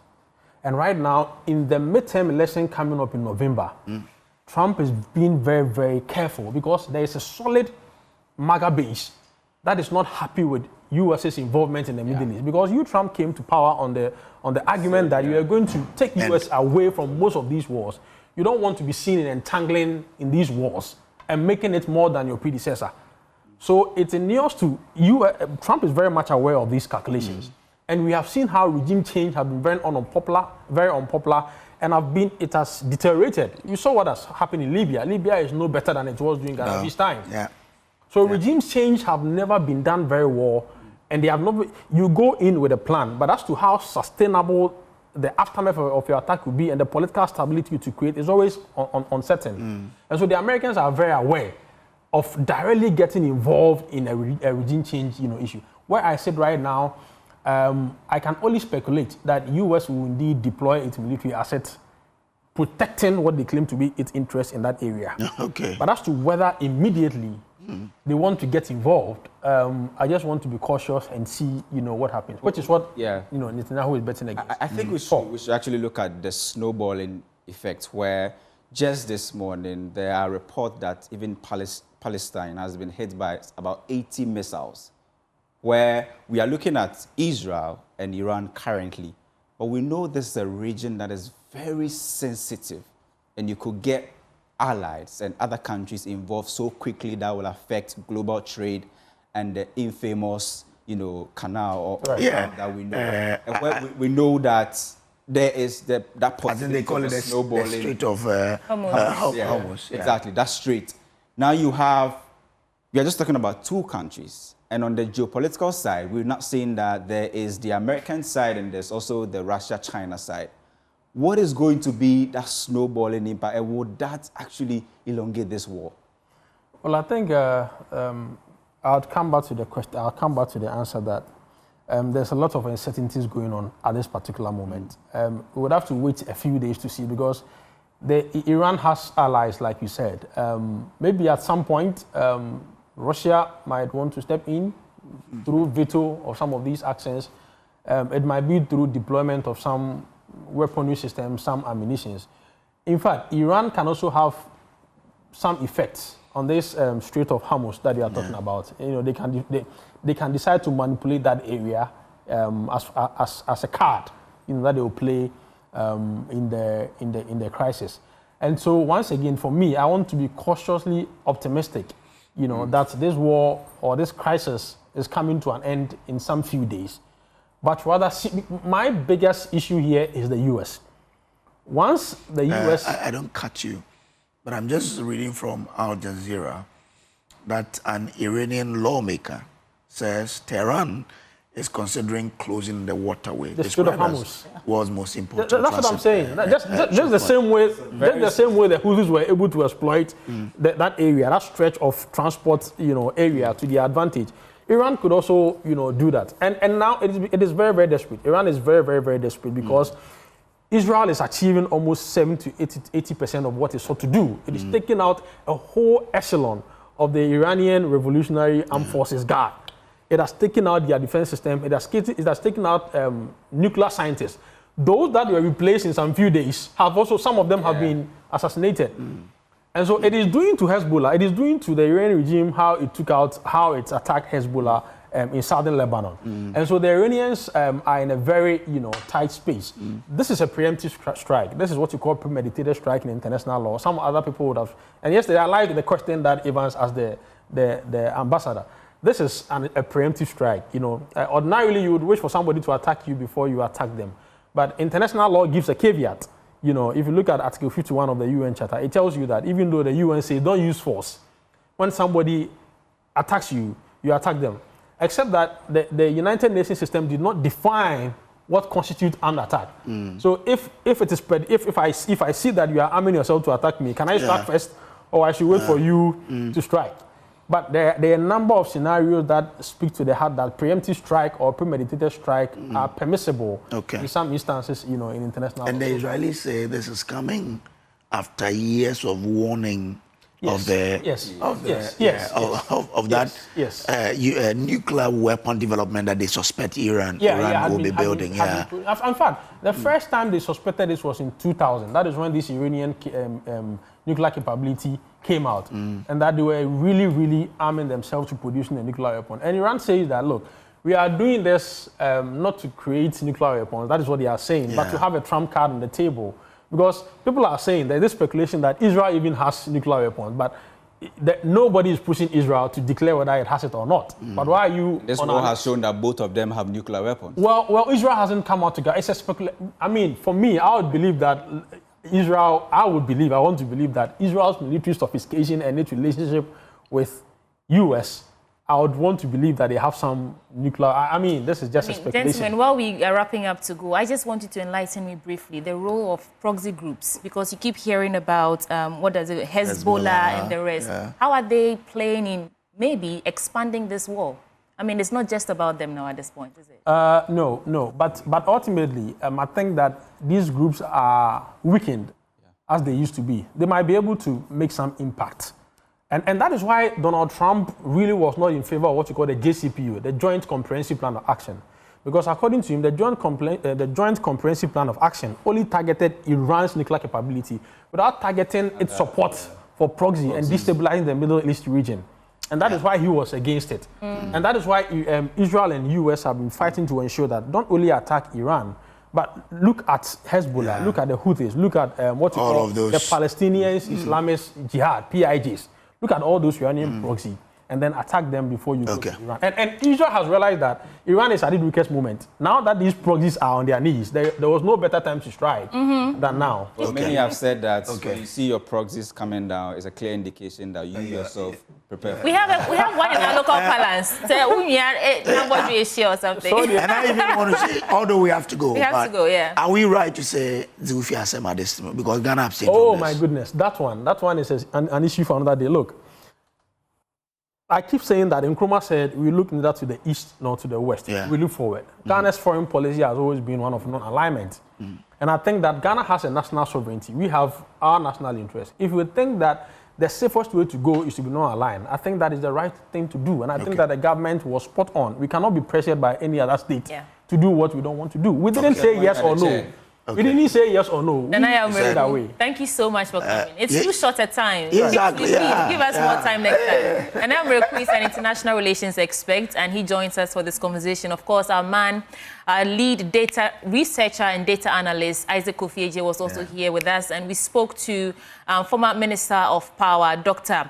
Kwabena Donkor. And that's how we're wrapping up this belt of conversation. But a gentle reminder that the AM show is sponsored by Waylead Properties, providing quality housing at affordable cost with flexible payment options. We'll take a break, and when we return, more action on the AM show.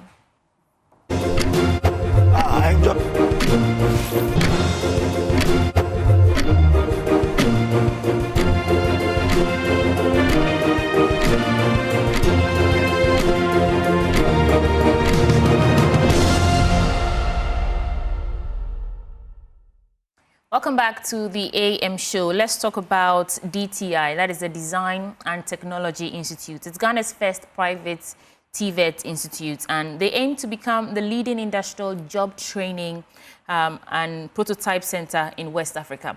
In the studio with me are three people to help you understand exactly what they do and why you should hop on that bandwagon.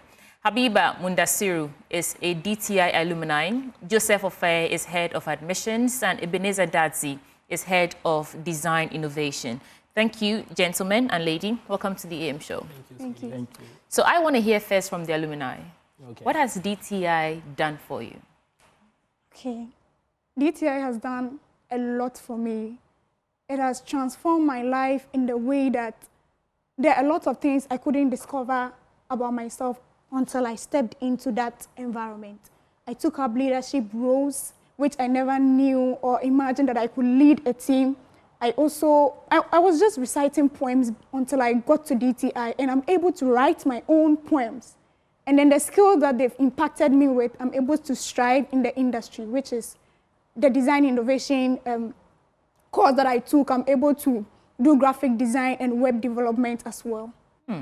Okay, so now let me circle back to you, Joseph. Tell us about DTI, not the things we are reading about, because people may have different ideas. Exactly what do you hope to achieve with this Design and Technology Institute? What is it about? Okay, so good morning again to your listeners and your viewers all over Ghana. So DTI came into being because we realized that there was a national problem. There's a high rate of unemployment in our part of the world, Ghana. Okay. And realized that this was as a result because there are a lot of graduates out there from these traditional universities, but there are no jobs. And you move to industry and you also ask industry that, I mean, there are a lot of graduates out there, so why are you also not employing them into the sectors? And they also tell you that, okay, there are a lot of graduates out there, but when you bring them in, they don't have the skill that industry is looking for. So DTI decided to bridge that gap. So we came out with three main programs: the Precision Welding Fabrication Program, the Design Innovation Program, and the Entrepreneurship Program. Now, this program runs for 18 months at DTI, where we are giving you 12 months hands-on training at DTI, both hard and soft skills. Then DTI transition you to industry for a 6 months practical internship. Now, after the internship, because most of these graduates are coming out already with the competencies the industries are looking for, 85% of them get retained after their internship. Because, I mean, you are giving industry what they are looking for. Then some also transition into self-employment that want to do their own thing. So the whole idea about DTI is giving out the graduates that comes out of DTI practical, ethical skills that meet the industry and job demands. Okay, so that's a good answer. Let me go to the facilitator now, Mr. Dadzi. You are the head of design innovation. Yes. And Habiba has just told us how her life has been changed. We also heard from Joseph about the stages you go through. But I want you to tell us from the perspective of a facilitator, what do you do differently that we can't find anywhere else? Okay, so when the learners come in, we take them through orientation. We give them, inform them about whatever thing they are coming to study. And then we take them through the processes. During the processes, we also take them through the design thinking process. There are a lot of designers out there. Some will just design because you've given them a contract to design a poster or a flyer. But as to the ingredients, the components, the principles that they are working with, they don't consider them. And we make sure that the learners go through all those processes. So you go through the process of investigation, understand the job you are coming to do, then you experiment. After your experimentation, we also have a peer review section where your peers will criticize and appreciate whatever you've worked on. Then you can now come up with your final project. So for you as an alumni, I'm sure you attended other schools before going to DTI. In terms of the intricate things or the subtleties between teaching and learning, what are those unique selling propositions that you can share with our audience? Like, what do they do as teachers? And what attitudes or, character traits have you garnered as students that you think you could only get at DTI? Okay. So with DTI, they don't just focus on the technical skills as we know, because just like you said, we can have graphic designers all over the world. But then what makes us unique is their approach.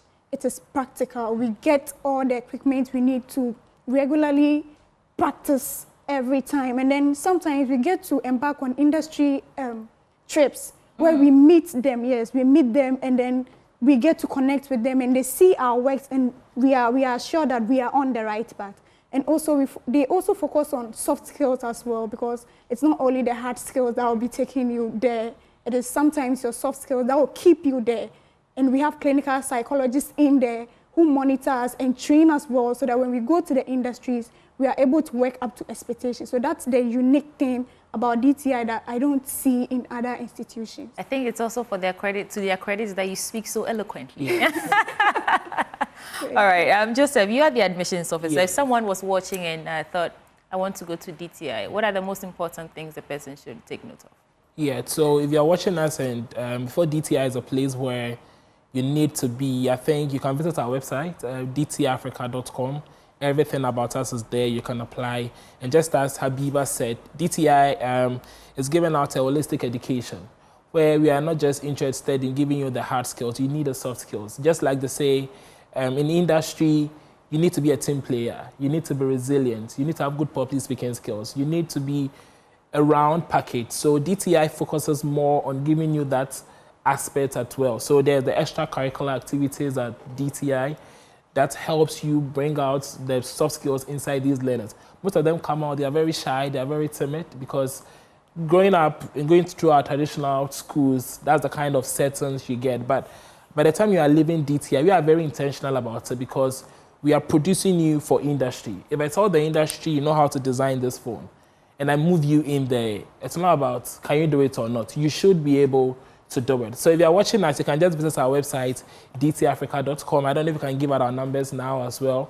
020-2200-000.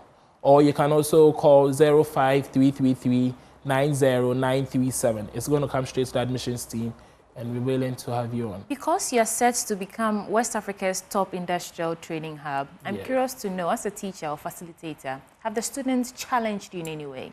In terms of your approach to teaching, have they made you rethink everything you knew from traditional school, I mean, the system that we have, and what you now have to do as a facilitator at DTI?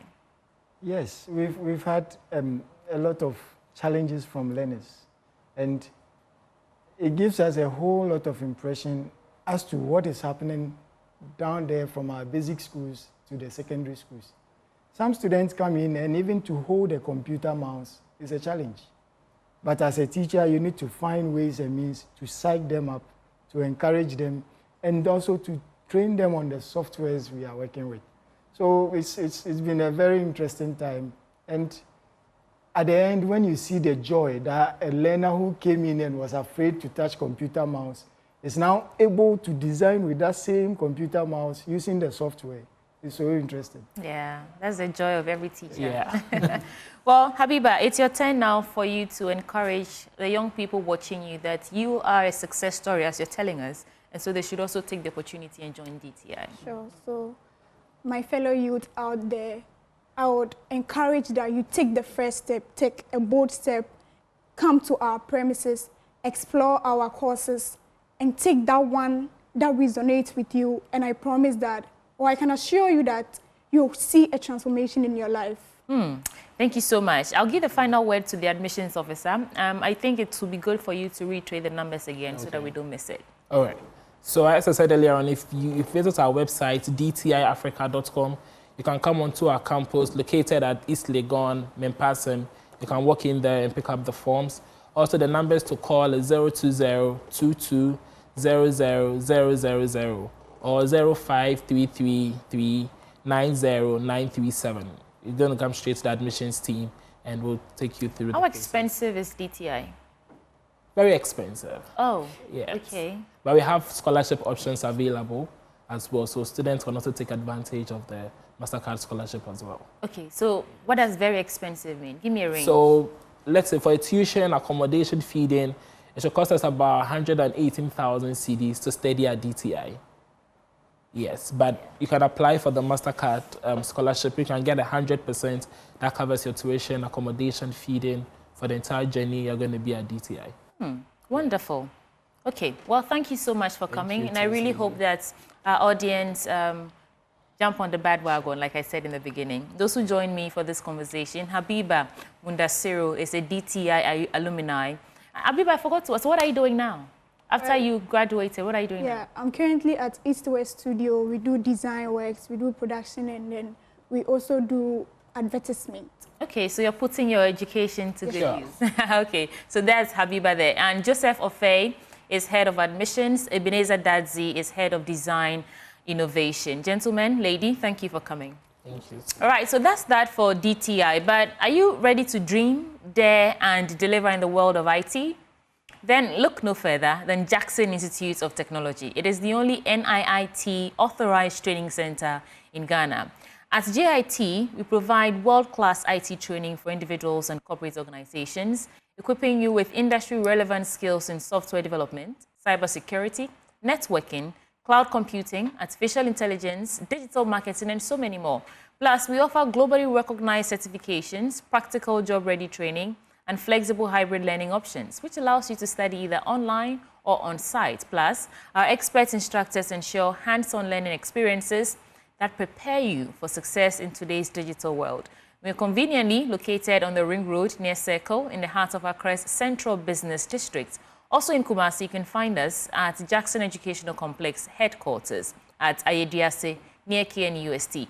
Now, GIT provides easy access for students and corporate clients, and our state-of-the-art auditorium is also available for corporate events, seminars, and training sessions. Call or WhatsApp these numbers, 0596 996 037 or 0596 996 038 or 0552 714 635 or visit our website www.git.edu.gh. GIT, your gateway to a thriving IT career.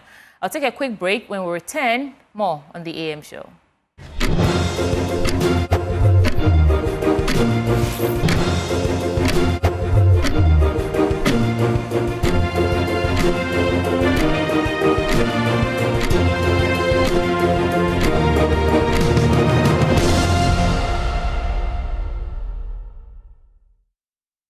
right, so welcome to the AM show again. And you know what? When you hear the name George Quaye, I'm sure you know that he is one of the best creative brains God blessed Ghana with. And so anytime you hear that name, you should expect something big. Now, he is going to be hosting a show on Joy Prime, is dubbed Prime Time, with George Quaye. It's a fun-filled, new and exciting entertainment talk show that spotlight politicians, public figures, including musicians. He's here to talk much more about it. I call you Uncle George. How are you?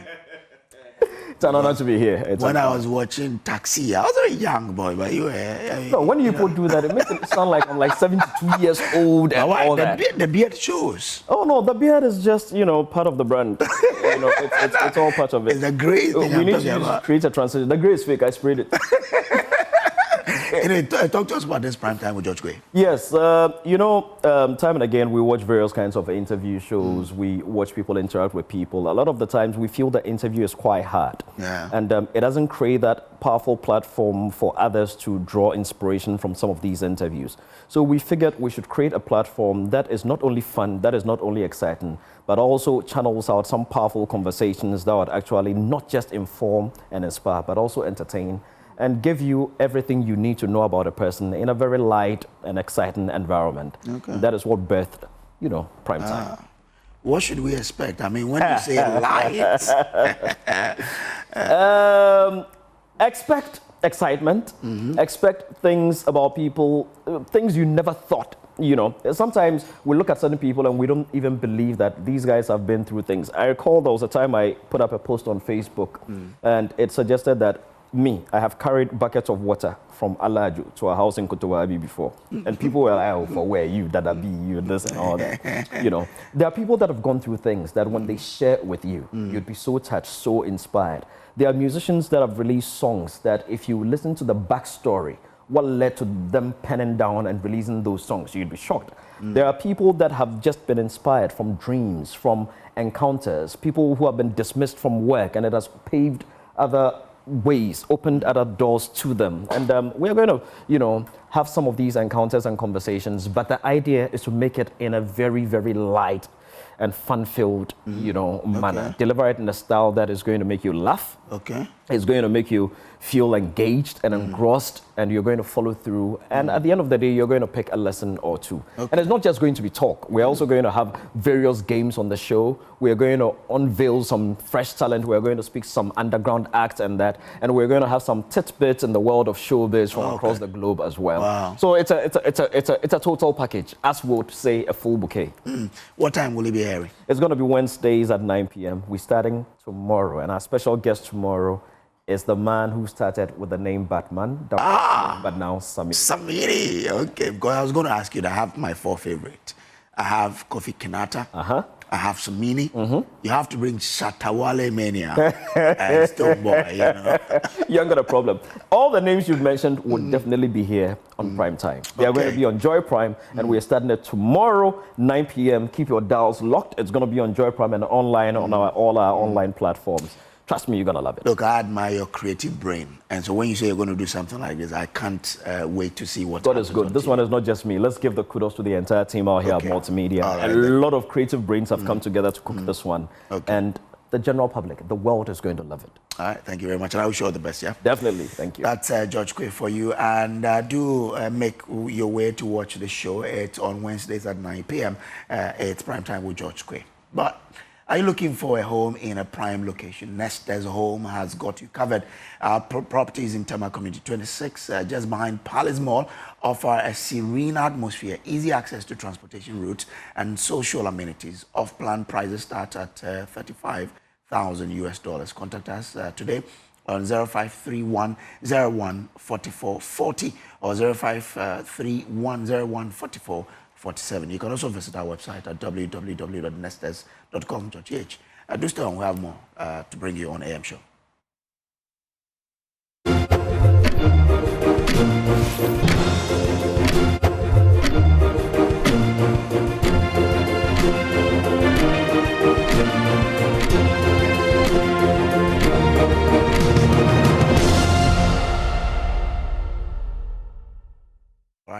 Welcome to the AM Show. Let's do something quite interesting. with, some young people I've gotten here looking so good. But we're going to talk about the sickle cell. They are from the Focus on Sickle Cell Foundation. I got it right? Okay, and I have with me Akokwa Mpeninsem. Wow.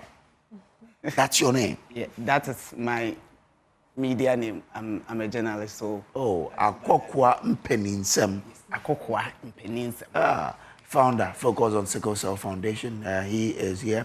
And we also have Albright. Albright is a sickle cell warrior. Albright, how are you? I'm good, and you? Great, I'm also good. And Dr. Hannah Nyako, a Bonze, medical officer, member of FOCEL. Doc, hi. I hope you're well. Yes. Okay. All right, now let's begin this whole conversation. Akoko, let me start with you. Okay. Why must we be having this conversation? Okay, sickle cell disease is not new to us. I mean, the nation. So sickle cell is about time for us to create more awareness on sickle cell disease because it's taking more lives. And then it's putting some people behind. So if you have a sickle cell disease, you are restricted to some things. So even you being a journalist, myself, I'm a victim. Yes, I'm a sickle cell patient. So journalists having the disease, you know, when you came here, we told you people to, reduce the AC, the air condition. You see, so it's not something that we should, put our mind off. The sickle cell disease can affect any organ in your body. Okay. So that transpires us to come out with this initiative as Focus on Sickle Cell Foundation. Okay. And you know, it's self-explanatory. We are going to focus on sickle cell. Yeah. So this initiative is coming from a journalist, who is Akokwa Mpeninsem myself, who has the sickle cell disease. And according to the International Sickle Cell Center, I saw their report last year showing that averagely 18 to 20,000 children which have been born with the disease each year in Ghana. So imagine how we go, the tragedy, the suffering that we go through. And me seeing people to also fall into the same trap. Being a journalist doesn't mean that you should hide your secret. Sometimes if you are to expose yourself for people to be saved or for people to have life, you have to do that. So I finally came forward to, make people know that this is my condition and we can't stay aloof. What you have to do is to create more awareness on sickle cell. I'm sure this whole education we are having is also to educate people. Yes. Sometimes to even prevent it. Yes.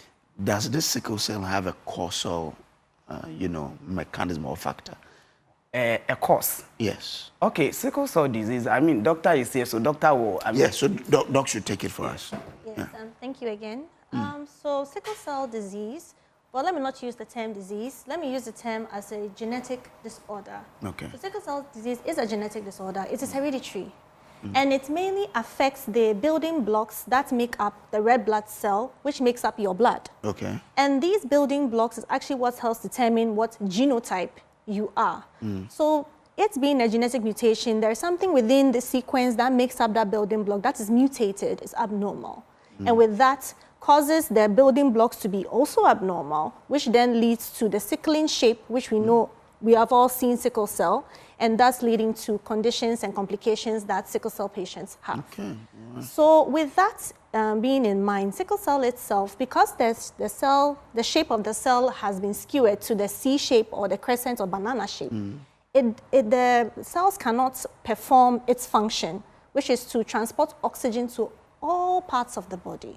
So when that happens, you have oxygen depletion throughout the body where certain organs are not getting enough oxygen, so they cannot function. And then you end up having some of the complications that come with it. One common complication, which I think some of us have all heard about, is the joint pains. That is because that same sickling cell is very sticky. So it ends up going into the tiny blood vessels and blocking blood from even getting to these tiny blood vessels, subsequently leading to the joint pains, body pains, unidentified pains throughout the body. Okay, interesting. So let me come to you. You're Albright, right? Yes, let's understand your experience as a sickle cell patient. Okay. I first discovered I am a sickle cell patient at the age of 80. So it comes with a lot of complications. It's not easy to be a sickle cell patient the pains that you have to go through. It started with joint pains at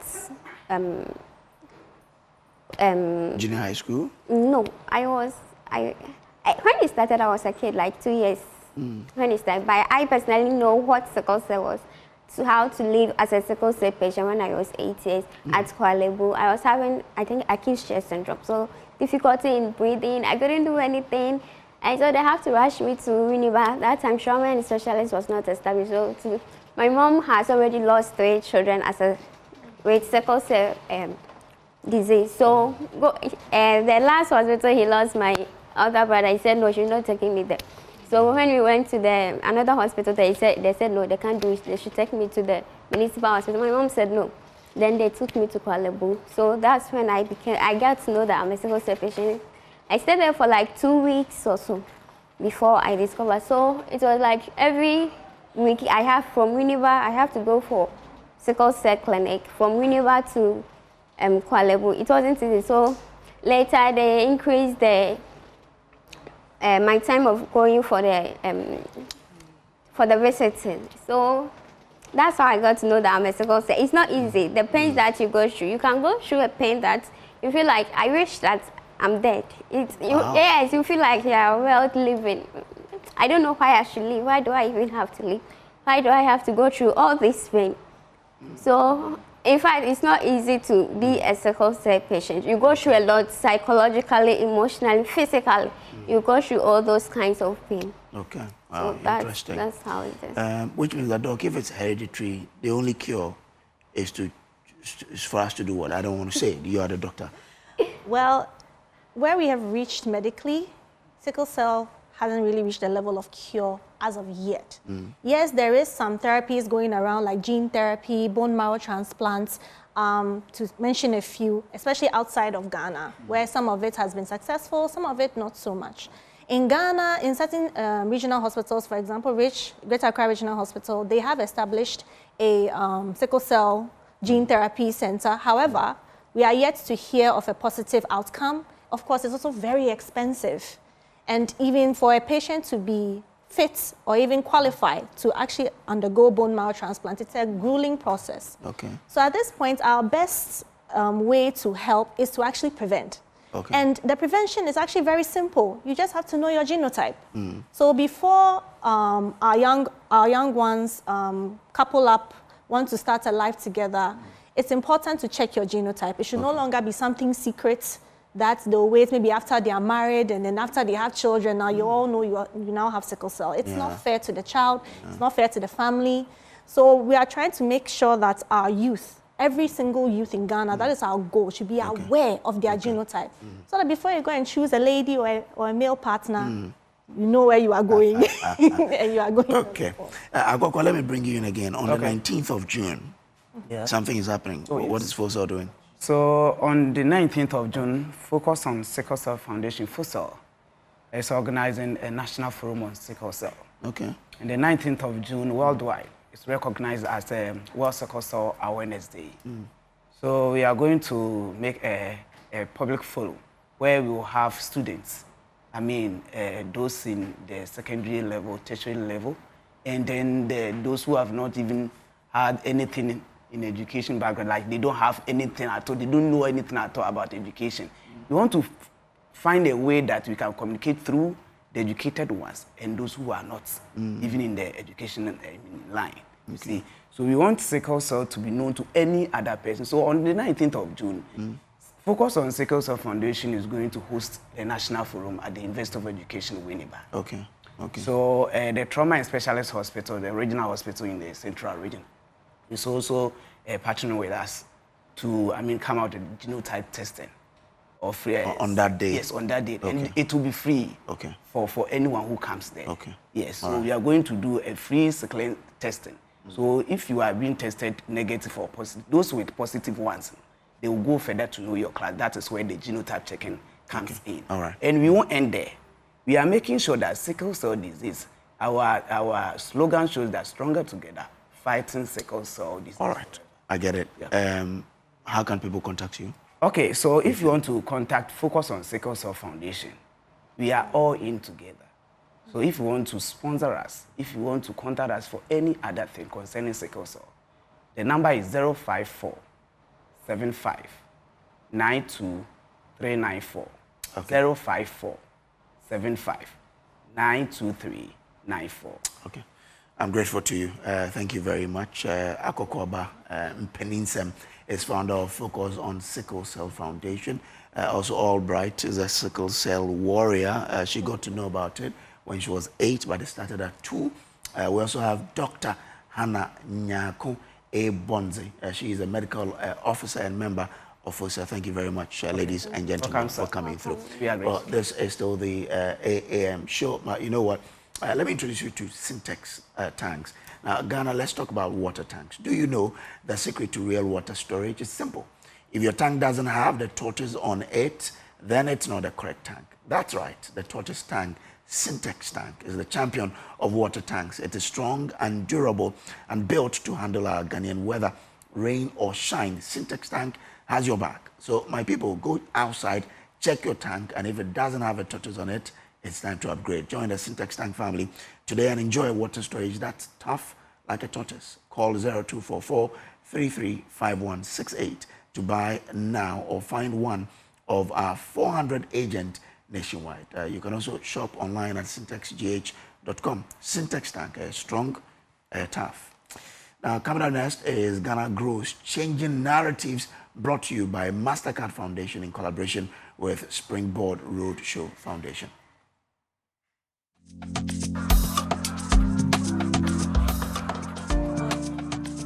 I say your business or work or being stressed.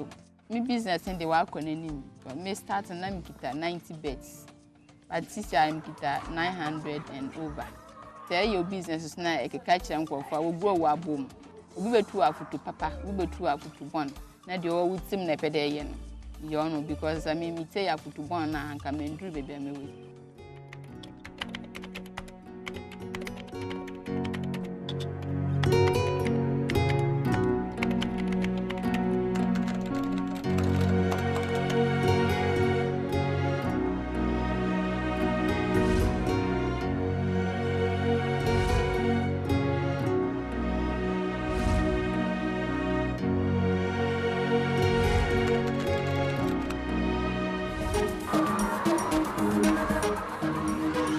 From Abeta Edu, with Abishia, me a poultry farmer. After secondary school, no, na many abroad people in 1 year juma. In 1 year juma for 2 years. But now kitchen and koye, now bread soon. Then decided the mancasama me business. Now, me too me a free time, mamma. And I'm sure me betting if you be juma potty na meye. Into me dream baby, be am the main tone force. Even the main got a laptop na me year online business bebre. Ti me dwendwen ho na me kai de me ya abofra no. Na me yan aso ani nkrenti. Na wo bebre. Ti anchare na me yan bomba bebre na ma ato na me yisika. Se bia na me lack wo ho. Nti me yan nkoko. I have been supporting her in so many aspects in the business. When it comes to advice, when it comes to labor, feeding the birds, giving them medication, but we have 2 casual workers who help in cleaning of the structures and weeding around. They come and let me say twice in every week, then we pay them of us. They come around to work. Business in the starting me face challenges very because now me a beginner. Ti me born benya fowl pox, ubenya CRDA na woni moja afkakra na nka wewu. Na me nim moni wodu ntinezi bano so idi gumbebre ti na ma meboka. From Medina, Milton in Chefua, Milton or Auntie Alberta. Me started a Milton one no by in fee a bassani. Musu Chefua 10 years and Midi Bichucham, whom with the shamo from me was school. The way Jumonatan the Orchestra and a Jumonal Coche for Tono and Fason who pa. Alberta Yamunia, or share a Jumanasano, Semeniona, Menim baby amo. Mokoha, or Yenipabian in Samuko. Moko had the Biao to Mazama. When it comes to the benefit of the business to us, the poultry business has helped us in establishing a pig farm, and then also helped us in our vegetable farms. You can see that is where I'm coming from currently. We are into vegetables and at the same time other crops. Every day be I scab me same. Every day be uncle for 24, uncle for tonko. Into ama me scab me be born my sister and member of school. Family also born me scab to land. Me dey sit down. Do me way but me go do scab me same thing. Family no respect him. Community respect me uncle for practice respect him. We be over or pay akukwa any program but so ni scab about turn one up do free about from or better. Me pay akukwa any program me ni scab to the me be na me your program we am the bro. And the next few years to come no we just do me day we do na in 900 and over no ma tra ko 2000 and over the make my supply eggs and nkoko across the nation. Yami shiren yami yan kasi on tununkom na bring na bia maka no ho na won ba ye adwumanim na adwumane nya kasi. She should continue to be a good wife. She should continue to work harder, and then any advice or support that she needs, I will also continue to provide for her, and then we should all continue to expand the business since we have a brighter future. My name is Abetedu. I'm a poultry farmer. If I can do it, you can also do it. Ghana Grows Hope Day.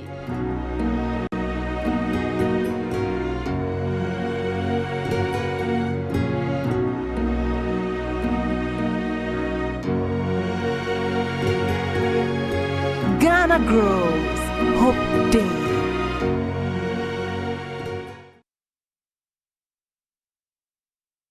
Well, and that's how we wrap up the AM show. Up next is News Desk with Mami Esi.